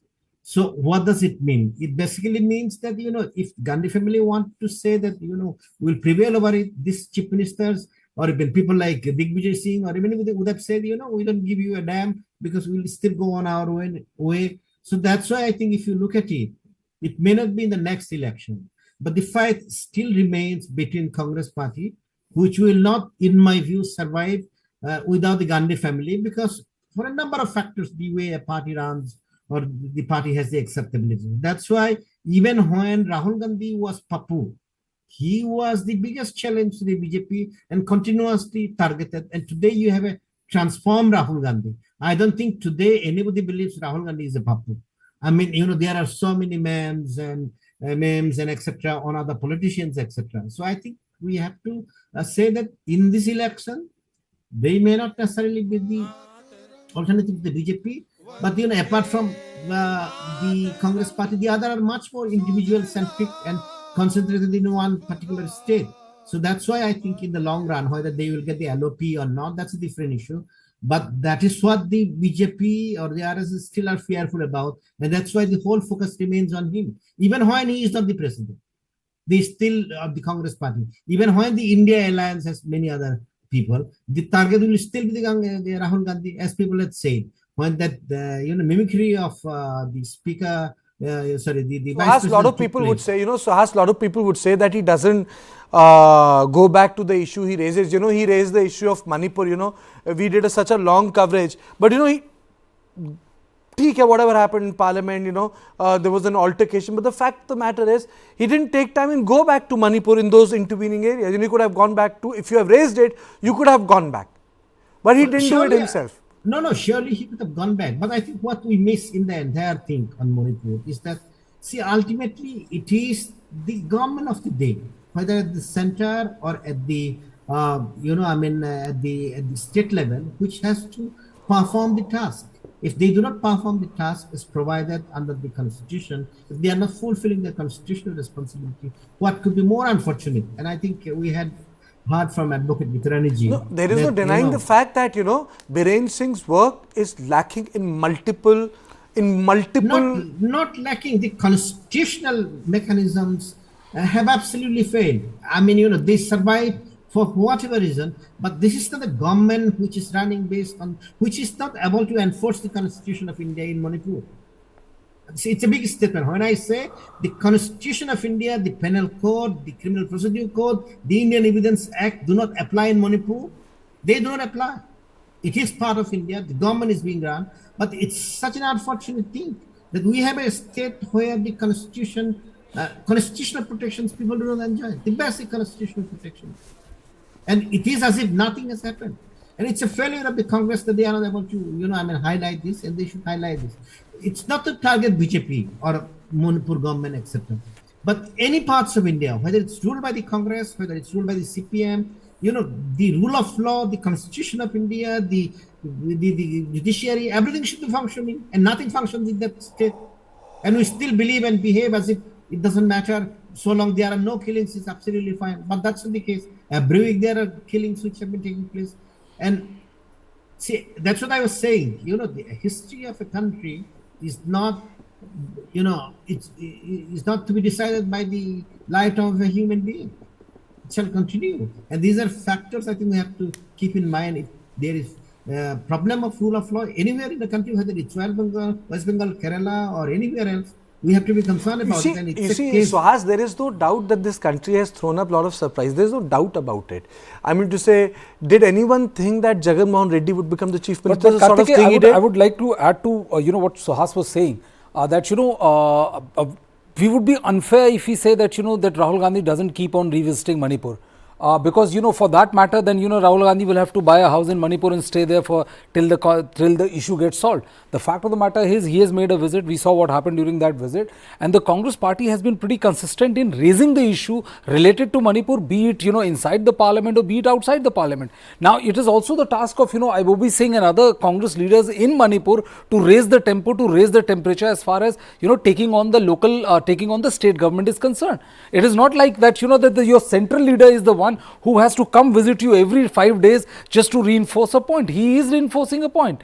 And the fact that he has visited a place once, he is going to visit, he is starting his, that is the reason why I think, Manipur was chosen, because just to make a point that, that this particular area, which has been facing violence for the last 8 months, is kind of virtually left on its own by the central government. This is the charge which Congress party is making. This is the charge which Congress party is going to take to the people at large. So okay. I would not, personally I would not say that Rahul Gandhi erred in not going. Fair enough. Then tell me, okay, fair enough. It's like this, every political party takes a decision thinking it's rational. Now, you tell me, why isn't that messaging cutting across then? Well, if the message is not cutting across, Karthikeya, that because the electoral chips of the Congress is down. The fact of the matter is that, the Congress party is, I would say, is paying the price for what it did from 2004 to 2014, when it allowed the regional satraps to become too big, when it allowed its own, your coalition partners to virtually run diktat to you. There are several problems which the Congress party did, and they become fat, they become too oblivious to the emerging changed political scenario which was unfolding right before them, and they could not take any action. The emergence of Prime Minister Narendra Modi, the India against corruption, Arvind Kejriwal, there were 50 things which was pigeonholing, which was pushing Congress to a corner, and the Congress refused to look at it. And that is the price which the Congress continues to pay for it. So it is not like as if what is happening to the Congress party is happening out of blue. The Congress is also, I would say the Congress is 70% to be blamed for the situation which they are at right now. Rahul Gandhi himself has been a completely reluctant politician, and you cannot be a reluctant politician when you are pitched up against, when you are fighting an election against a person who lives, breathe, eat politics. You just can't do that. So a lot of fault is at Rahul Gandhi's stage. So this is the bus of Bharat Jodo Yatra. So Kharge has given a green flag to this bus. Now this if you recall, there was no bus in the earlier Bharat Jodo Yatra because it was a Pad Yatra. This is a hybrid yatra, so he has given a green signal. I think once the rally is going to be over, I think he's going to walk, and then this bus is going to be the one in which Rahul Gandhi would be traveling. I recall that there used to be a huge convoy of containers. Yeah, yes, this is the bus. Most of the leaders will be there, and he's inspecting it. But Geetaranji, are you there? Yes, I am. Okay. I was, you were talking to us about Thubal. Is Thubal a Congress dominated constituency? Is it a BJP dominated constituency? Who dominates this constituency, Thubal? Karthikeya, I'm not very sure about that. Which party is, dominating right now? Which party is representing Thawal right now? I'm not aware about that. Fair enough. But why have they chosen Thubal? Any idea? But the people choose a place. Any idea why is Thubal important? Does it symbolize anything? Yes, this Khongjom War Memorial, it's a very important place in the history of Manipur. If you recollect, it's 1890 War, Anglo-Manipur War. It happened in Khongjom, which falls in Thawal district. So this is a very significant place, and actually the permission was sought for Imphal, which was refused for law and order situation. So the next place, which is of very important, significance to Manipur will be Thoban, which is the Khongjom War Memorial. I think, this is a private place, I believe, so they don't have to take permission from the government. So I think that's the reason why they arranged over here. And how far Thubal is from Kohima, Geeta Rani ji? You mean from? Yes, yes. If one is supposed to take the bus and go there? Yeah, it's like by car you reach in 30 minutes. It's very near. Kohima? Kohima, I am not aware, but I'm talking about Imphal to Thoubal. It's 30 minutes. Up to Kohima, it will take more than, it'll be, I think it'll take maybe 10 hours. I don't know, I'm not very sure, but the distance is quite significant from Thoubal. Quite difficult. So, so now the visuals have started to come. Rahul Gandhi has reached. There's a bit of a connectivity issue because it's, it's in a faraway area. I don't know how have they organized it. It would have been better if they would have had a satellite coverage. I still remember that everyone in Delhi used to be surprised when YSR Reddy came to power in 2004. A lot of people would say that how are we going to cover, it's such a rural area, OB will need to be sent. YSR Reddy would say that's not required. We will give you a satellite signal. Yeah, that's the best way to go about it. So basically he would allow the coverage to take place over satellite from the far off areas, So media savviness it's not that it was missing in the Congress party, but one of the few chief ministers who could marshal it properly, and I still remember it was YSR Reddy of then Andhra Pradesh, United Andhra Pradesh. So entire Congress party is there on the stage, Kharge, all the general secretaries of the Congress party, the entire staff of Rahul Gandhi. I mean to say this is all you can put, the entire, when you say the entire Congress party is on the podium, this is all you have. Brajesh. Well, yes, I think, and for the Congress party, you also have to understand, Karthike, one thing, that how do you go about taking on the BJP? Right now, if you talk about this, you cannot take down BJP with your attempt at Hindutva, resurrection of your past, or how you are also a genuine wearing Brahmin or Hindu. You cannot take down BJP with that. BJP has beaten you.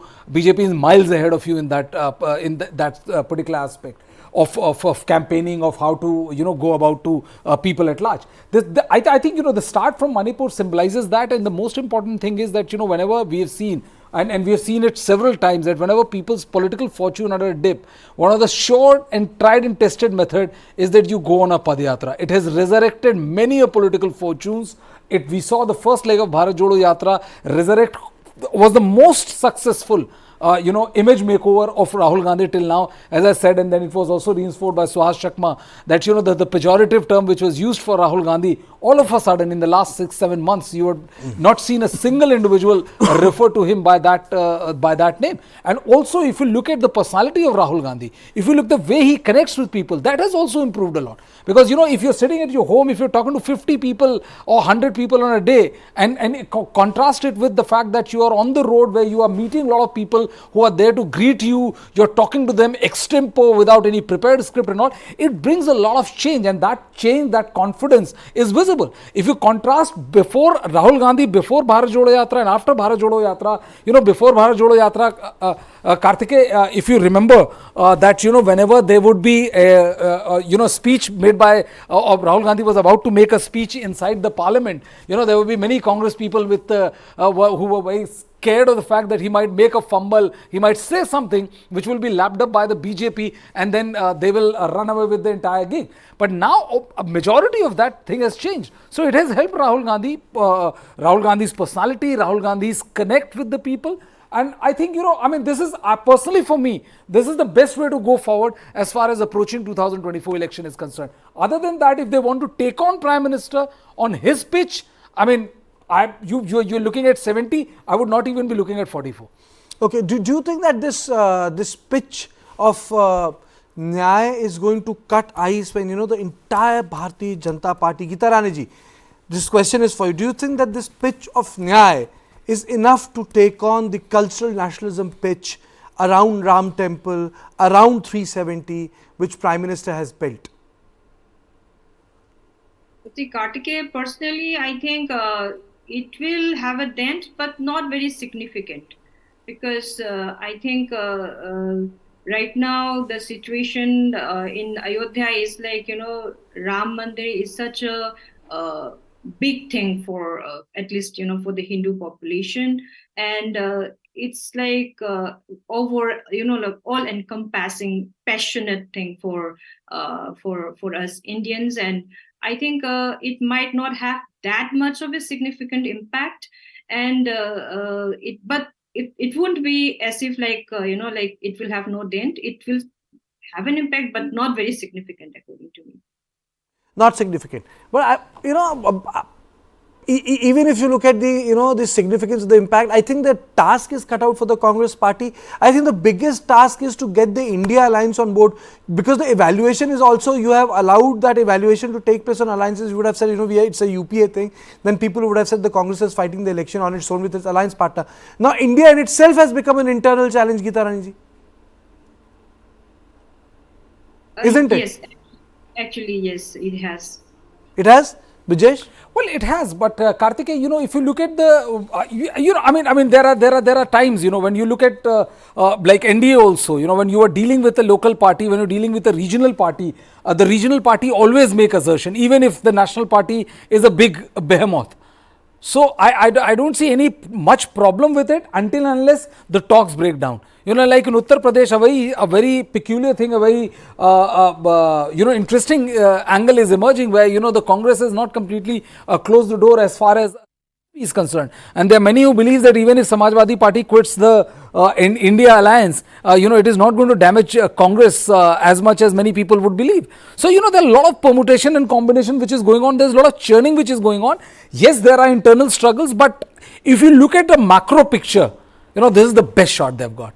I keep on repeating, the best shot they've got is that now compare that scenario with all these parties fighting elections individually, then their collective number of seats or the collective seats which they are aiming at would be far less than what they would gain if they fight unitedly. Okay, I think it's one development has taken place. They kept a 2-minute silence for the violence that has taken place in Manipur. Please don't go away. It's time for a short break. We'll be back with more. Don't go away, and we'll be on Manipur.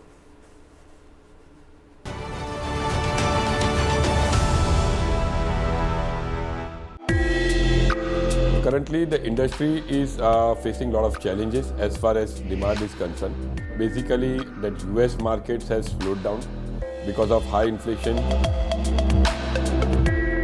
So obviously, diamonds being a dream product, something which doesn't have a utility value or is seen as a luxury. So that obviously goes off your shopping list. That's the first item that will go off your shopping list, especially in recessionary trends. That lab-grown diamonds are not mined, and they do away with the entire mining. So they save up on all the environmental damage that is associated with mining, and of course, the mining cost, which is why they're even more affordable. People that is impacted by all these recessions are the artisans, are the people who work in this industry, right? But I think lab-grown diamond has allowed them to actually use their skills in the same product. This and more streaming on world's first news OTT, News9 Plus. Download now. Yes, the scale of the attack surprised us. When you get a series of alerts, 16 intelligence alerts, if Maharashtra government at that time had alerted the Coast Guard and the Navy, this 2611 would not have happened at all.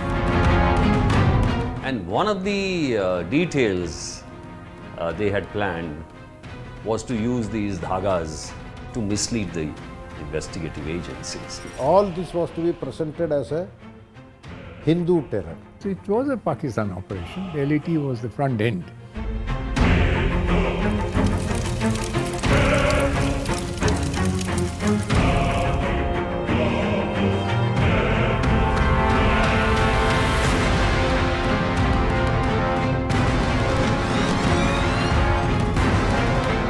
As the attacks were on, it was clear that they were planned and launched from Pakistani territory.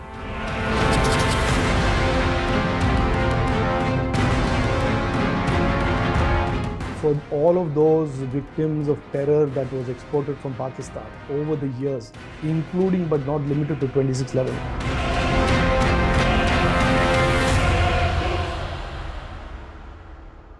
This and more, streaming on world's first news OTT, News9 Plus. Download now.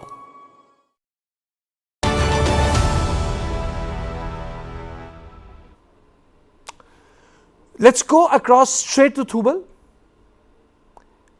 Entire Congress party is going to be there. Ibobi Singh is speaking. Let's cut live to Ibobi Singh. Let's see if he's speaking in Hindi.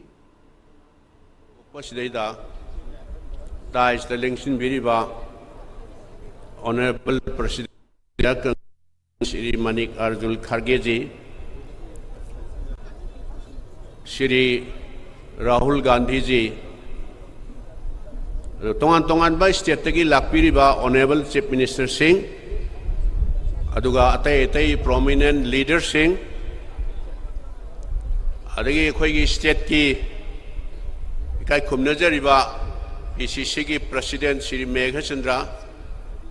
Ay mayam si loina pannan layragadi matam si layraktabanina laibak thibadagi haibata weather fattaba foggy oiba Delhi dagi akoigi Congress President Rahul Gandhi ji lakadaba matam chana schedule time da weather na maram moidna airport ta moipung ani hena phammaga ngaiba aduna matam chana masi haubangam khidaba masi lakpiriba mayam punamakna ai waro biroi haina khanjai aduna hojik Bharat Jodo Nyay Yatra si khongsan gadaba aduga masi lamtha gadaba matam si yoksal abanina aina lakpiriba Manipur gi mafam khudingmaktagi lakpiriba mayam punamakta aikoina Kudong Saba Sadaba mayam si pung nipan mapan dagi lakpa mapan tara dagi lakpa hujay pauba pamiba mayam si mayam sida mayam da inconvenience mayam ama thon kiba mayam punamakse ay warau bidnaba mayam punamakta ay haijaraga hujikti matam su laitrabanina bahasan piba speech pibagi matam laitrabanina mayam punamakna ay warau bidnaba aduga hojik pauba mayam na ayuk nganta pung nipan dagi mapan dagi thoroktna lakpiriba mayam punamaku ay ngamkhai leitana ay thagatchari ay wafam khrachi thamjarga swai sum tension jarge jai hind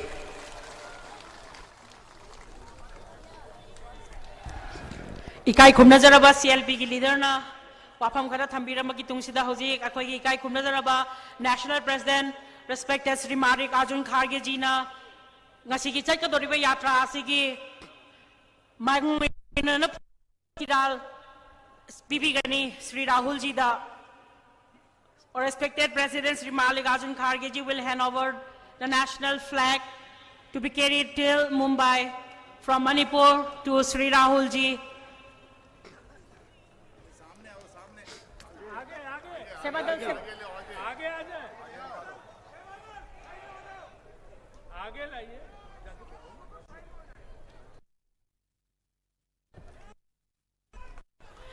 Ikai khumna jaraba president na Manipur gi laimaida Sri Rahul ji da sigolaba Indian national flag ki pirana si senadana rally ki khongcha da to hawdora gani Manipur imana Congress party Rahul ji Kharge ji Manipur imana asigolaba ikai khumna jaraba firal asi Sri Rahul ji ki kutta sinagrabagi tungda sevadal gi organizer na ngasi adugum laba firan asi lekha ta dana ngasi Mumbai bauba punabagi damakda CM sakre aduna mathang asi I would like to request our respected president Sri Manik Arjun Kharge ji to deliver his honorable speech.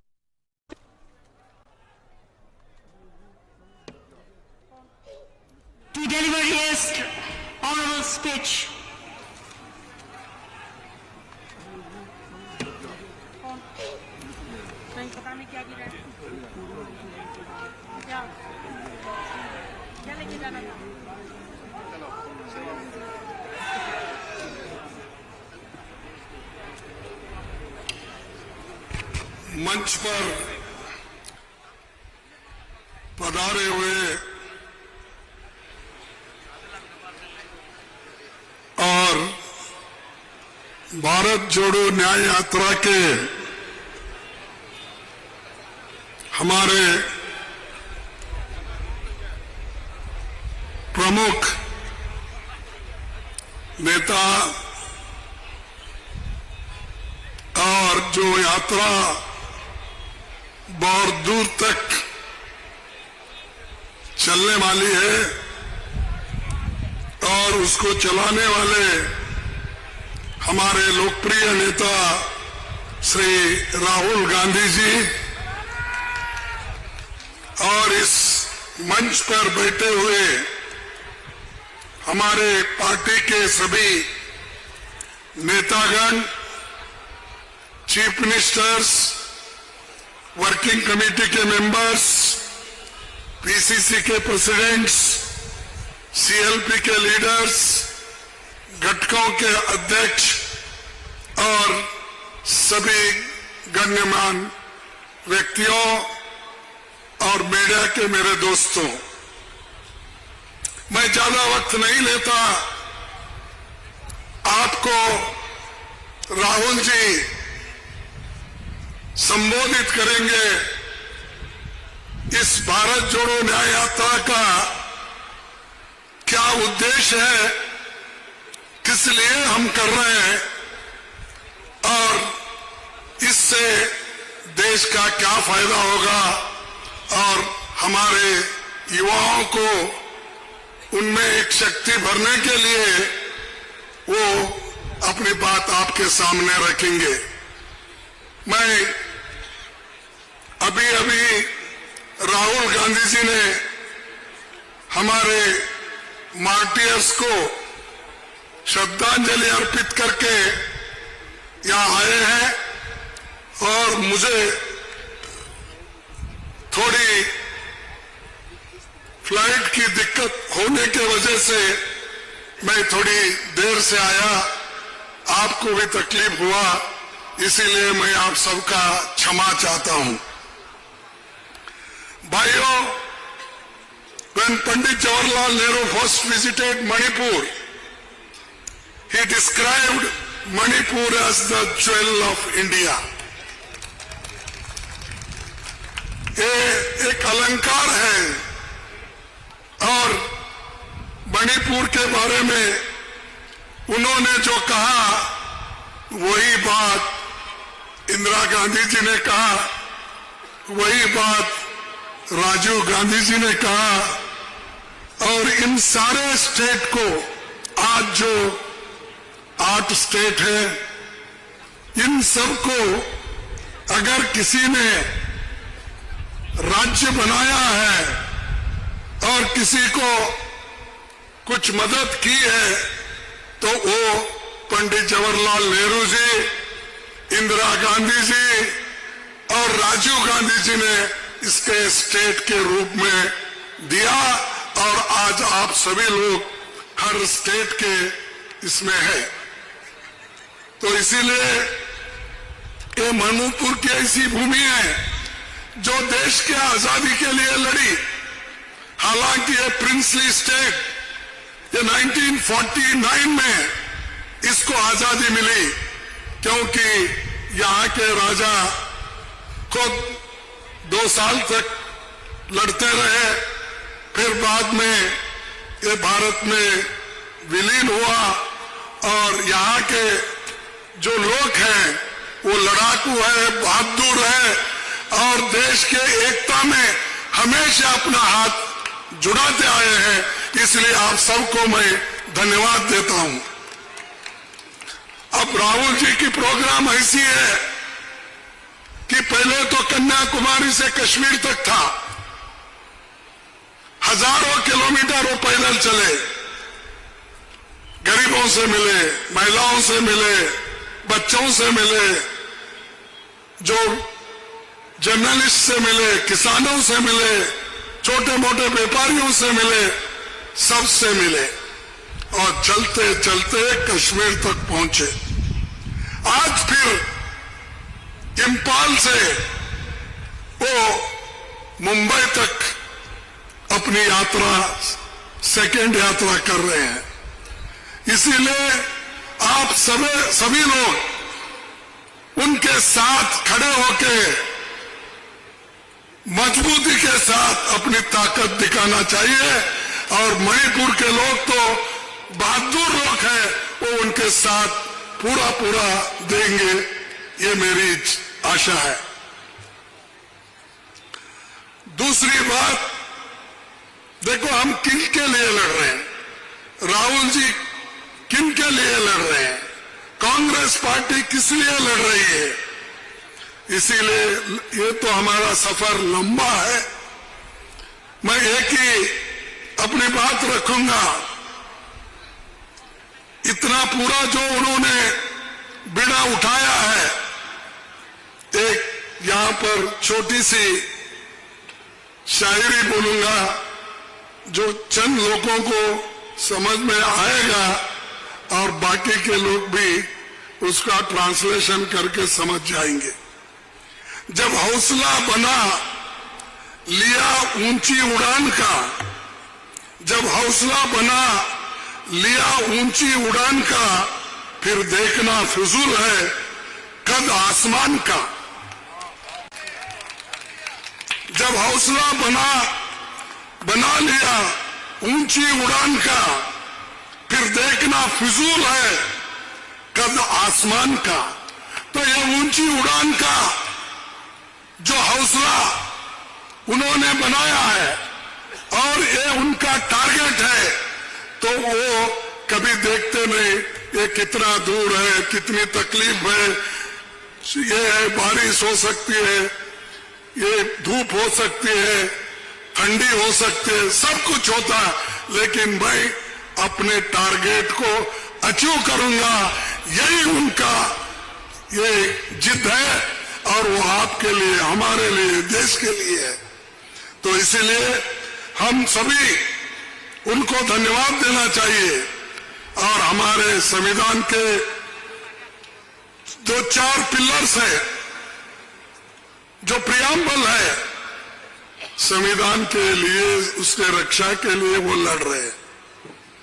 Justice, liberty, equality and fraternity, इन चारों चीजों के लिए वो अपना पूरा समय और पूरा जो अपना जो टारगेट है वो उन्होंने हासिल कर रहे हैं। और दूसरी एक चीज कि यहां से जो जा रहे हैं, कम से कम इसमें 6,500 किलोमीटर वो चलेंगे, वो बस यात्रा से, पैदल से लोगों को ये मिलते रहेंगे।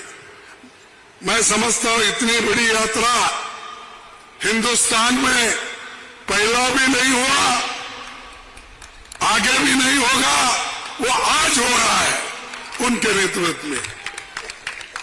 दूसरी चीज ये जो है, मणिपुर को मोदी जी आते हैं वोट पूछने के लिए, लेकिन जब मोदी जी यहां के लोग मुसीबत में हैं तो उस वक्त इधर मुंह नहीं दिखाते, वो समंदर के ऊपर शहर करते फिरते हैं और बैठे जगह जप करते बैठते हैं, राम राम राम राम। अरे भाई, मुख में राम बगल में छुरी, ये मत करो जनता के साथ। यही हम चाहते हैं।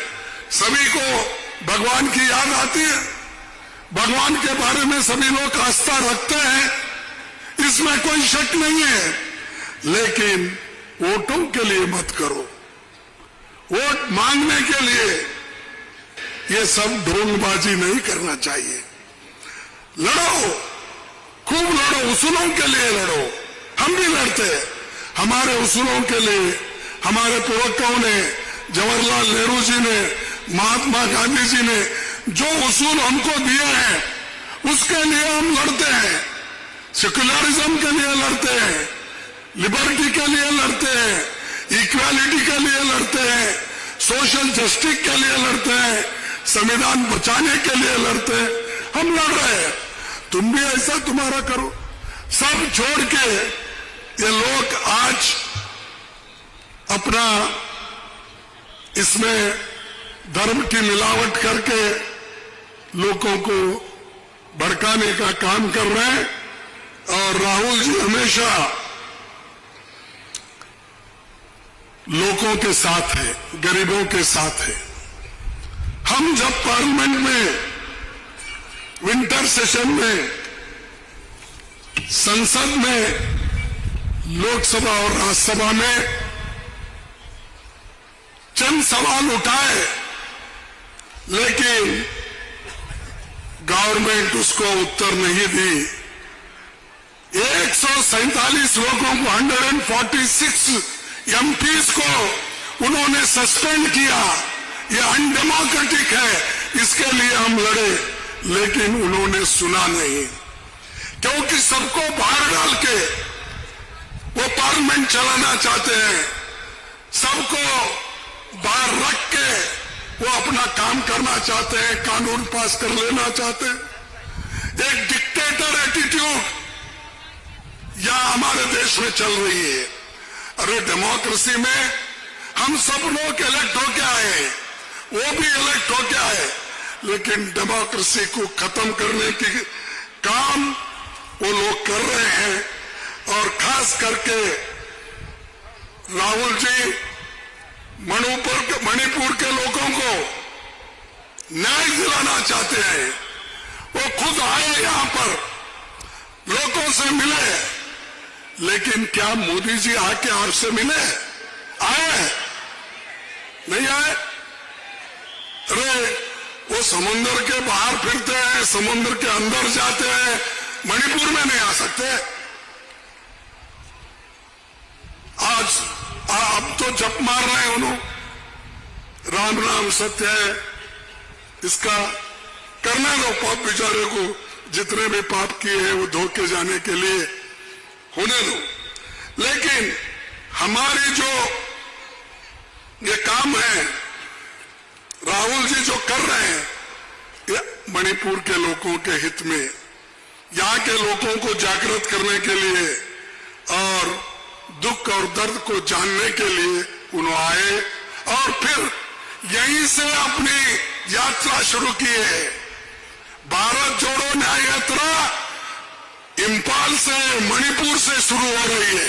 ये बहुत बड़ी बात है और आप इसको सुनकर आपको खुशी होगी कि कम से कम यहां जो लोग आए हैं कि राहुल जी हमारी बात करने के लिए आए हैं, ये आपको महसूस होगा। और यहाँ की जो आवश्यकताएं हैं उसके बारे में भी उन्होंने बोलेंगे। यहाँ के यंगस्टर्स को जो एम्प्लॉयमेंट नहीं, यहाँ के स्पोर्ट्स पर्सन को कहीं भी जगह नहीं है और उनके ट्रेनिंग खत्म हो रहे हैं, बच्चों की पढ़ाई खत्म हो रही है, इसके बारे में सरकार कोई नहीं सोच रही। सेंट्रल गवर्नमेंट इसके बारे में कोई उनकी सोच नहीं है। बच्चों के आधे ट्रेनिंग खत्म हो गए, आधा ट्रेनिंग रहा है, वो भी आज बहुत बड़ी दुख की बात है। और हम यह हमेशा नॉन वायलेंस पीस चाहते हैं, इसीलिए तो हम हमेशा शांति के लिए लड़ते हुए आए और आगे भी शांति से ही देश में लड़ेंगे। और एक खास बात है कि जो राज्य मिले हैं, मैं 1963 में जो नागालैंड का स्टेटहुड मिला वो नेहरू जी के जमाने में मिला। 1972 में मणिपुर, मेघालय, त्रिपुरा को पूर्ण राज्य का हक मिला, वो भी कांग्रेस के जमाने में और इंदिरा गांधी जी के जमाने में मिला है। राजीव जी के काल में मिजोरम और अरुणाचल प्रदेश का उन्होंने इंडिपेंडेंसी स्टेटहुड उन्होंने दिया। यह सब प्रोजेक्ट्स या रेलवे का हो, हेल्थ का हो, कोई प्रोजेक्ट जो दिया है वो कांग्रेस ने दिया है। आपके एक्स चीफ मिनिस्टर यहां बैठे हैं, उन्होंने रेलवे के लिए इतना पैसा हमसे मांगा और हमने बहुत से हजारों करोड़ रुपए उनको यहाँ का जो रेलवे प्रोजेक्ट कंप्लीट करने के लिए हम भेजते रहे। So Mallikarjun Kharge is speaking about all what the Congress party when it was power had done for the northeastern state of Manipur. But it's going to be a long walk. It's not going to be a short walk for Rahul Gandhi, because this Bharat Jodo Yatra will have to take Modi head on right before the Lok Sabha elections. We'll be back on this after a short break, because Rahul Gandhi is yet to speak in Manipur.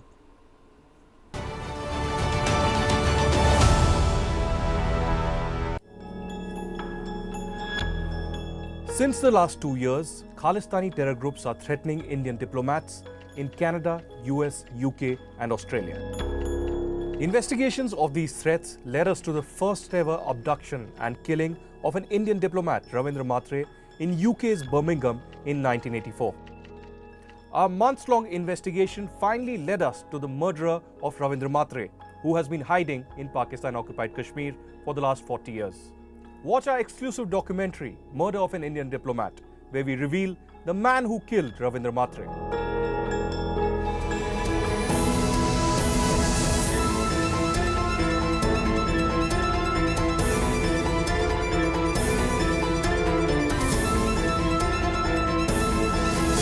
Stop searching, start streaming. Download the world's first news OTT, News9 Plus, ahead of the curve. Ram's Ayodhya rebuilt.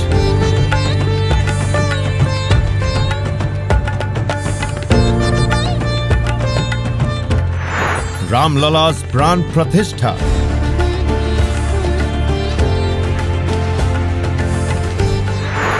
Countdown to January 22nd.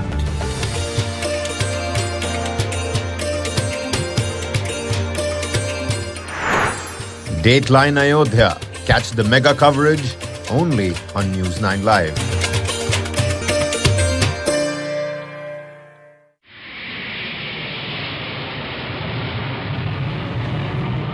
This was intended to be a terrorist spectacular without precedent. The plan was to bomb 2 Air India passenger aircrafts simultaneously. There was a loud explosion and the whole plane just vanished. Police dropped the ball, the intelligence officers dropped the ball, and the politicians dropped the ball. It was a conspiracy that destroyed my life. It destroyed 331 lives.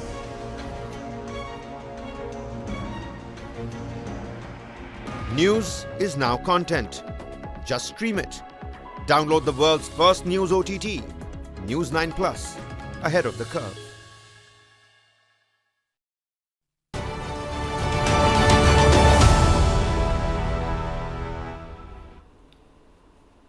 So welcome to our special coverage on Bharat Jodo Nyay Yatra. Mallikarjun Kharge is speaking, the president of the Congress party, and Rahul Gandhi is yet to speak. So let's get across to Thubul. कि भाई आपने वायदा किया, कहाँ है आपके 20 करोड़ नौकरियां जो गरीबों के बच्चों को, युवाओं को मिलते थे। ये न्याय यात्रा संविधान बचाने के लिए है, ये न्याय यात्रा लोकतंत्र बचाने के लिए है, और ये न्याय यात्रा आपके बच्चों के भविष्य को निर्माण करने के लिए है। और ये न्याय यात्रा फैसिस्ट ताकतों को रोकने के लिए है, और वो काम राहुल गांधी जी कर रहे हैं।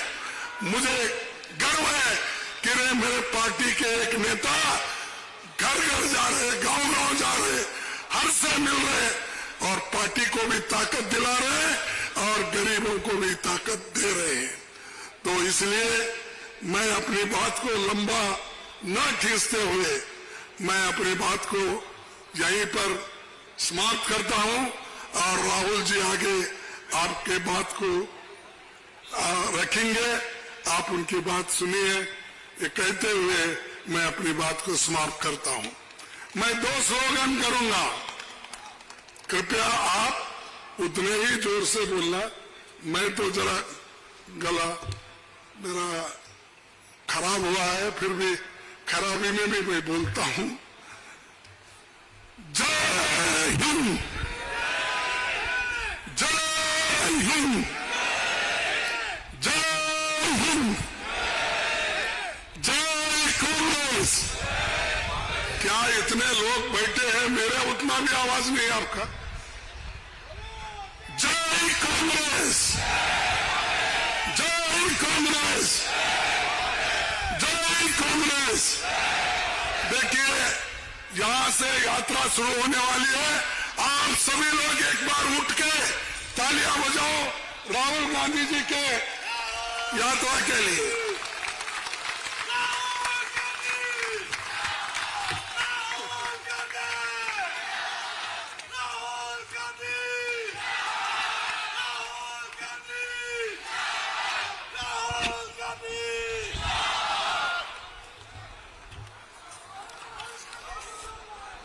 खारगे जी,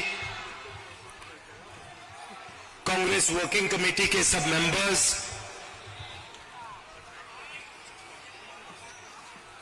पीसीसी प्रेसिडेंट साहब, CLP leader, chief ministers, stage पे कांग्रेस पार्टी के वरिष्ठ नेता, भाइयों और बहनों, प्रेस के हमारे मित्रों, मैं जानता हूं कि आप सुबह से यहां बैठे हो। दिल्ली में फॉग के कारण हमारी फ्लाइट, खारगे जी की फ्लाइट डिले हो गई, इसीलिए हम समय पर नहीं आ पाए। आप सबको कष्ट हुआ, इसके लिए मैं आप सबसे शुरुआत में ही माफी मांगना चाहता हूं।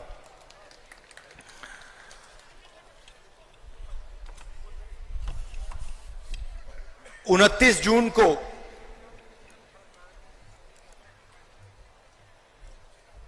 मैं मणिपुर आया था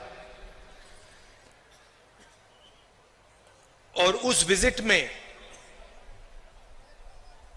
जो मैंने देखा, जो मैंने सुना, मैंने कभी पहले नहीं देखा था, नहीं सुना था। 2004 से मैं राजनीति में हूं। पहली बार मैं हिंदुस्तान के एक प्रदेश में गया जहां गवर्नेंस का पूरा इंफ्रास्ट्रक्चर कोलैप्स कर गया था, जिसको हम मणिपुर कहते थे। 29 जून के बाद वो मणिपुर रहा ही नहीं, बट गया।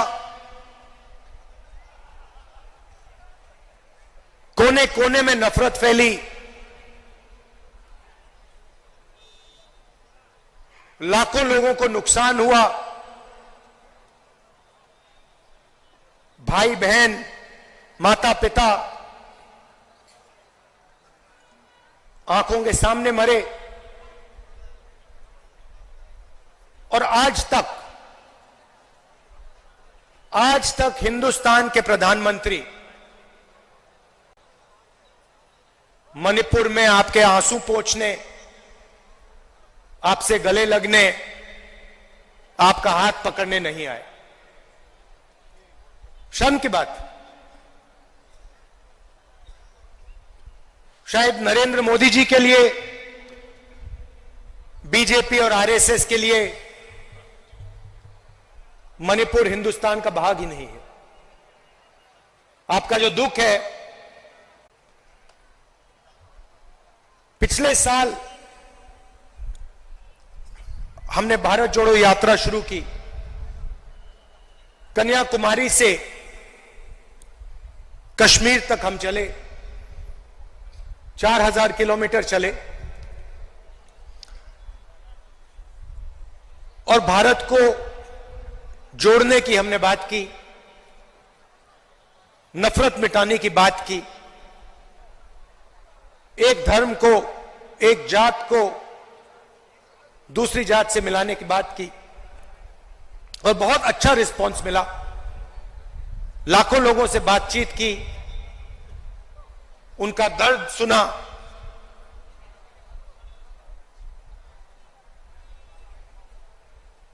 मुश्किल था मगर बहुत अच्छा लगा। लोगों ने कहा कि कन्याकुमारी से कश्मीर तक यात्रा की है तो फिर ईस्ट से वेस्ट में यात्रा होनी चाहिए। और मैं चाहता था कि जैसे हमने पैदल यात्रा की कन्याकुमारी से कश्मीर, वैसे ही हम ईस्ट से वेस्ट पैदल यात्रा करें। मगर चुनाव का समय है और उसमें हमें थोड़ा ज्यादा समय लगता, इसलिए कांग्रेस पार्टी ने, हमने निर्णय लिया कि ये बस यात्रा होगी, हाइब्रिड यात्रा होगी, बस यात्रा होगी, पैदल यात्रा होगी। सवाल उठा कि ये यात्रा शुरू कहां से होनी चाहिए। कोई लोग कह रहे थे कि वेस्ट में शुरू होनी चाहिए,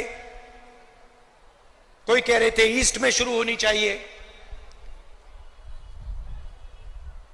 और मैंने साफ कहा कि अगली भारत जोड़ो यात्रा सिर्फ मणिपुर से ही शुरू हो सकती है और कहीं से नहीं शुरू हो सकती।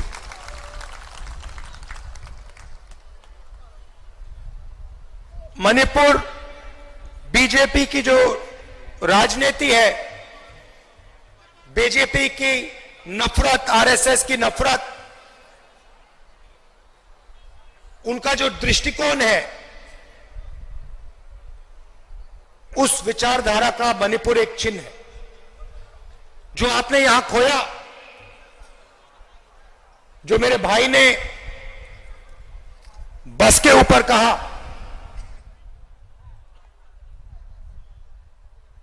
कि we have lost what is most precious to us. You have lost it because of the ideology of the BJP, because of the politics of the BJP, because of the hatred that the BJP and the RSS spread in their politics. I was listening to my brother when he was saying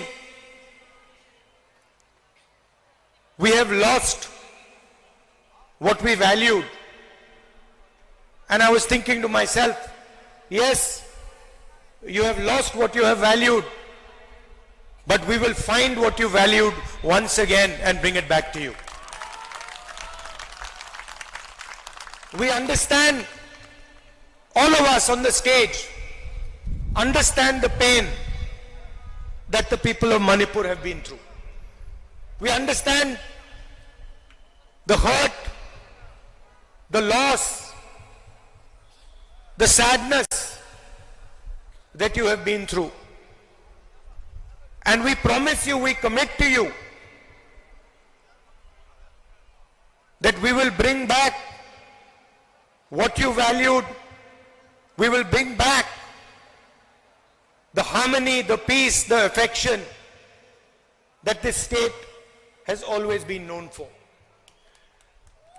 Question arises, why Nyay Yatra? Because we are going through a period of great injustice in India. Social, economic, and political injustice. Injustice against the people of Manipur, the traditions of Manipur, but also injustice across the nation. Economically, monopolies are being built. Few people are getting access to all the wealth of the country. One or two businesses have their fingers in everything, and the large majority of businesses, small and medium businesses, are being destroyed. Huge levels of unemployment, massive price rise is what the whole of India is facing. On the social side, the large mass of India's people, the lower castes, Dalits, tribals, simply do not have a say in the governance system of the country. I have given example upon example of how the large mass of our people are excluded from the political system, from the governance system. So these are the issues that the Bharat Jodo Nyay Yatra is going to raise. But this is less about us and more about you. Bharat जोड़ो यात्रा में हम सुबह शुरू करते थे, 6 बजे शुरू करते थे और 7 बजे रात तक हम चलते थे. हमारा भाषण 20-25 मिनट का होता था. शाम को हमारा एक भाषण होता था, मगर 7-8 घंटे हम आपकी बात सुनते थे, किसानों की, मजदूरों की, छोटे दुकानदारों की, महिलाओं की, युवाओं की. और यही इस यात्रा का लक्ष्य है.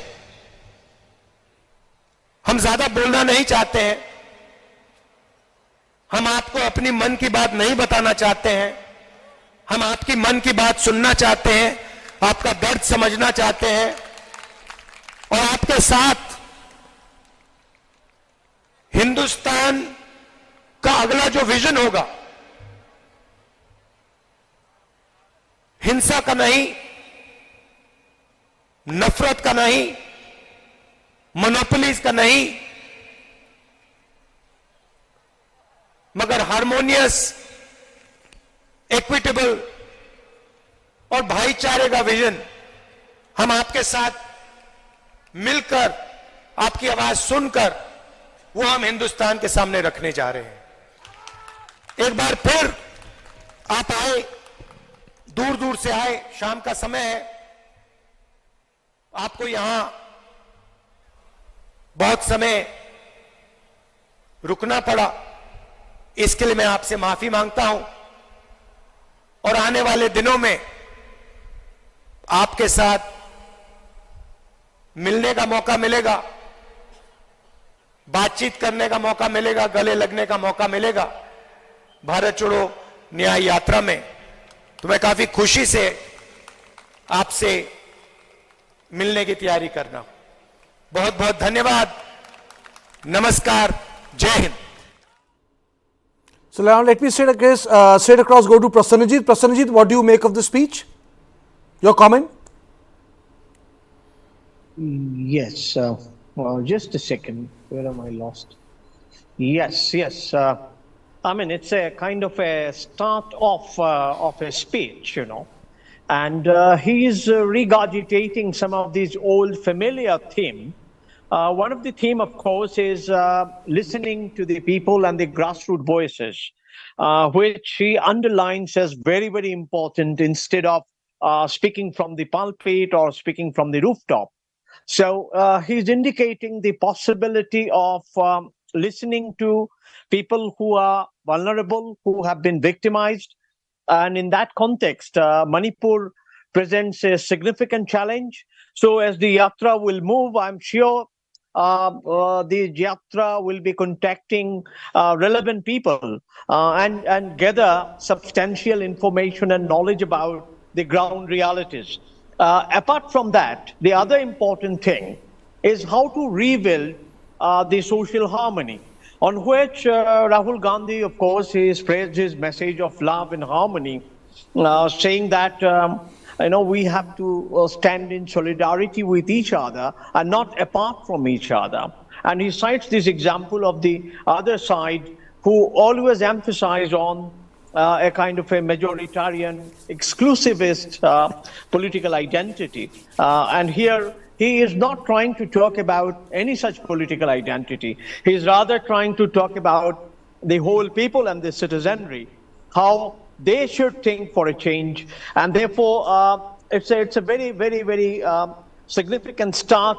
It's an ingenuous start of the Yatra, which will probably culminate into strongly possible that it culminates into bringing together many of the voices who are otherwise not heard.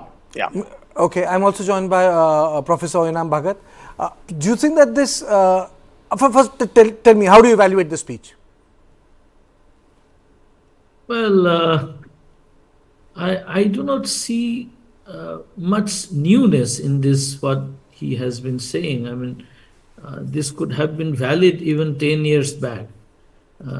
Like, for instance, the talking about Dalits, the marginalized, the tribals not being part of the decision-making process is more of a all India phenomenon, and that criticism could come from any political party. In fact, if you go more in the concrete sense, it is in Manipur that when the crisis started, all those who were holding the positions, they also included substantively the tribal communities. So there are lots of contradictions, lots of issues that cannot be verified and validated for entirety of the state. So I do not see, unlike my friend Prasenjit, much newness into what is being said. Of course, I mean, one point that I would appreciate is Rahul Gandhi's decision that he would begin his Bharat Jodo Yatra number 2, which he called as Nyay Yatra from Manipur. That is something that a person coming from the region would very much appreciate. But in terms of substantively reaching out to the people, I did not see much in terms of linking with the issues that Manipur is facing right now. This is going to be a mass, this is not even like a mass contact program because it's a hybrid yatra.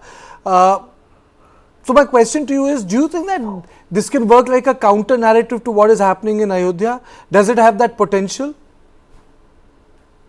This is what I told you sometimes back, Karthike, that it comes at a time when Ayodhya, all this Prana Pratishtha, the whole celebration, the ceremony is going to come up.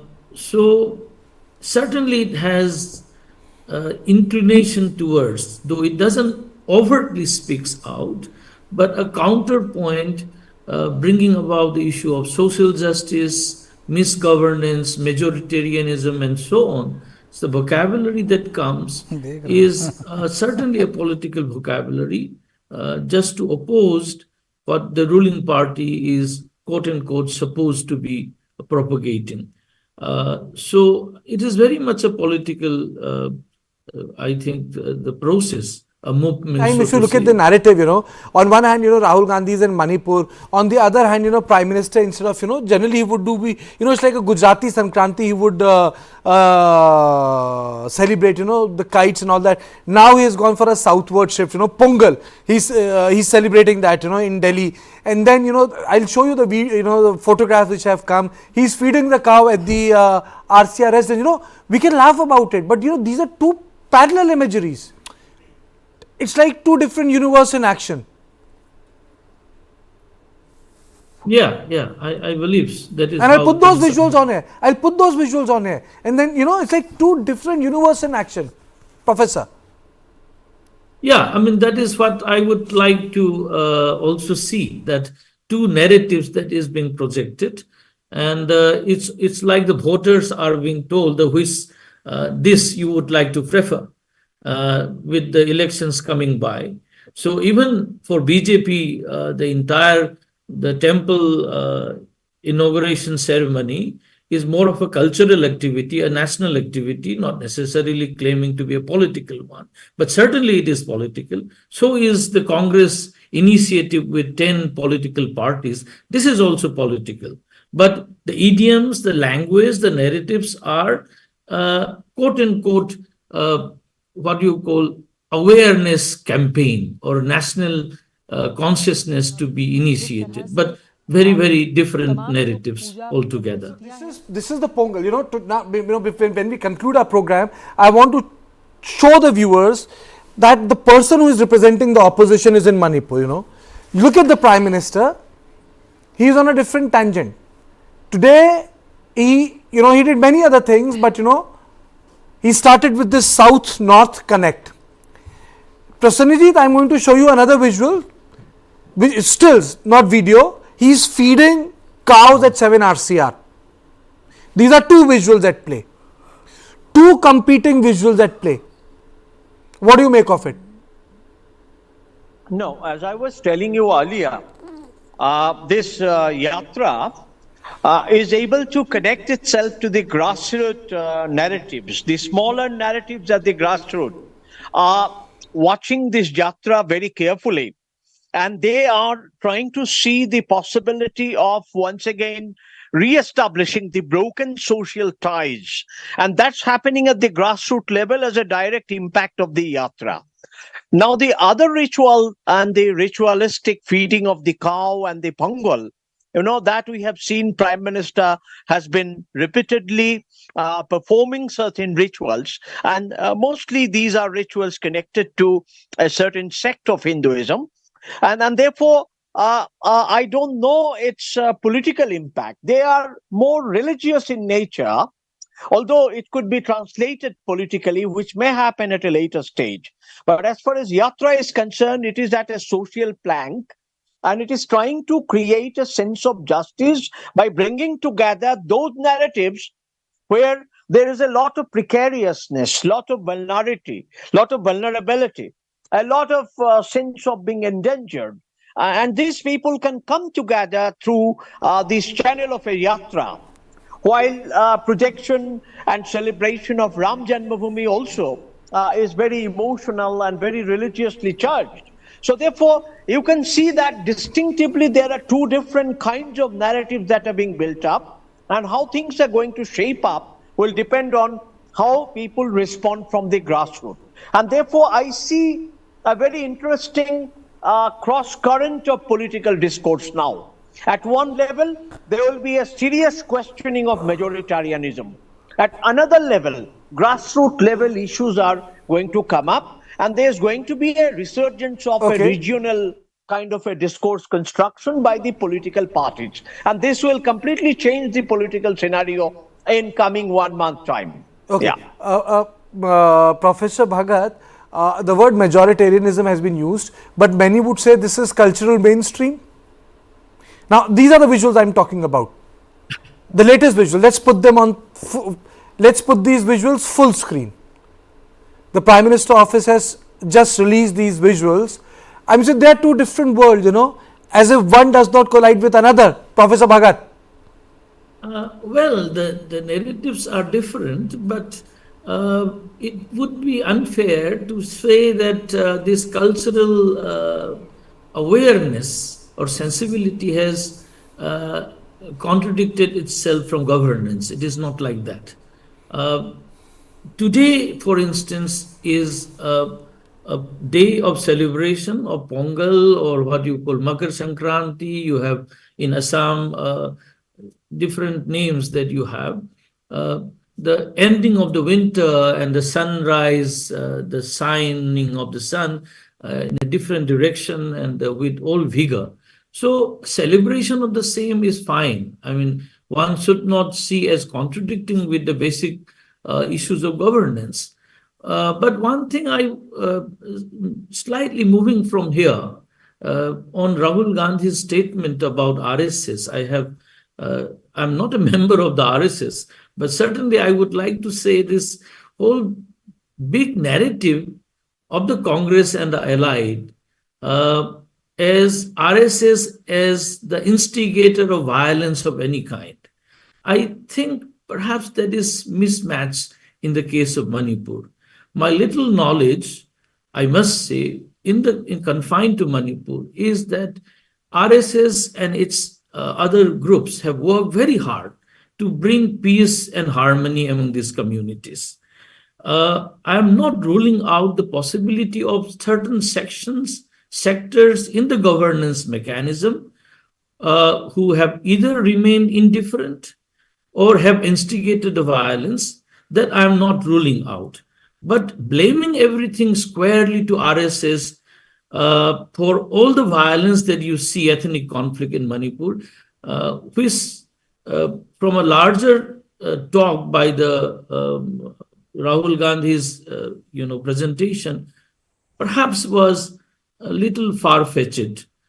My knowledge is that the organization in Manipur has been trying hard. Even track 2, the peace dialogue between the Kukis and Meiteis, RSS has been trying to initiate this. So it is not that RSS is, instigating the violence the way it has been projected. That point I would like to make it clear to the viewers. Kind of, a narrative, a larger narrative that Congress has been building that could be little, downplayed in such situations. But Professor Bhagat, yes, I agree with you. You can't blame the entire organization. You can have people here and there, which is true for every party, which is true for any organization. But the question here is not the RSS. The question here is that this yatra has come in response of something which is in Delhi, and the question I have already asked. From Bharat Jodo Yatra, which was on communal harmony, this is Bharat Jodo Nyay Yatra, which is on social justice. But to have a yatra even before your alliances are not formed, and you are trying to do this hybrid yatra to create a parallel or alternative narrative to Ayodhya is okay. But then if you look at the fight which is going to start in 2 months from now, Professor, Congress is very ill prepared. Congress is really very ill prepared. Mr. Bhagat. Interesting. It will be interesting, Kartikeya, when this rally, this yatra reaches West Bengal, how Mamata Banerjee is going to respond. So far as Assam is concerned, is a BJP-ruled state. You move towards the Nagaland, it is also BJP allies, so is in Arunachal Pradesh. So the real challenge will come how Trinamool responds to the Congress-led yatra. Though today itself they say that there are 10 political parties, they are sharing the dais, but these are smaller groups. So real challenge will come when it reaches West Bengal and other bigger allies who are contesting the Congress itself in this, what you call India bloc, so to say. Yeah. Absolutely. Thank you so much, Professor Bhagat. Thank you so much, Professor Prasenjit Biswas. Thank you so much, Brijesh, for joining me on my show. Bharat Jodo Yatra and now Bharat Jodo Nyay Yatra, the proof of the pudding is in eating it. And the proof of, when I say proof of the pudding is in eating it, I literally mean the Lok Sabha elections. Because if you look at the results given by Bharat Jodo Nyay, optics fine, but it only impacted 2 states, and that too where you had leaders working up the states. And as Professor Bhagat very rightly pointed out, it entirely depends on how the sort of alliance partner which the Congress intends to work with respond when Yatra goes through their turf. And the first of such test would be West Bengal. So this was our special show on Bharat Jodo Nyay Yatra. Thank you so much for joining us. But then we will continue to track, we will continue to monitor 2 developments which are taking place in India. One is the preparation to Pran Pratishtha, and another is the Bharat Jodo Nyay Yatra, which will be personally held by Rahul Gandhi.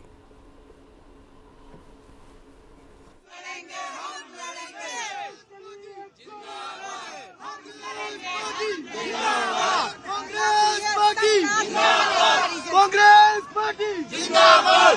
Congress Party! Jindabad! Jindabad!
Because as Rahul Gandhi said, Manipur deserves justice.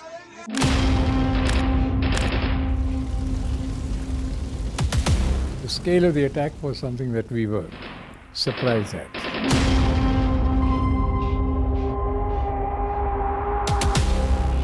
David Hadley was a double agent. The Americans did not want him to be fully exposed, so all that he probably shared with the Americans was not shared with us in terms of intelligence. If we had that, I'm sure that we would have been able to deal with the situation far better.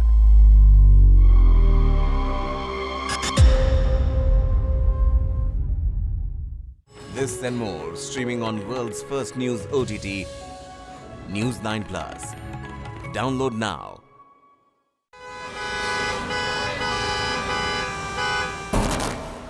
Bangalore traffic is an example of something that has gone wrong with our system. We have more than 50 flyovers in Bangalore city. If flyover is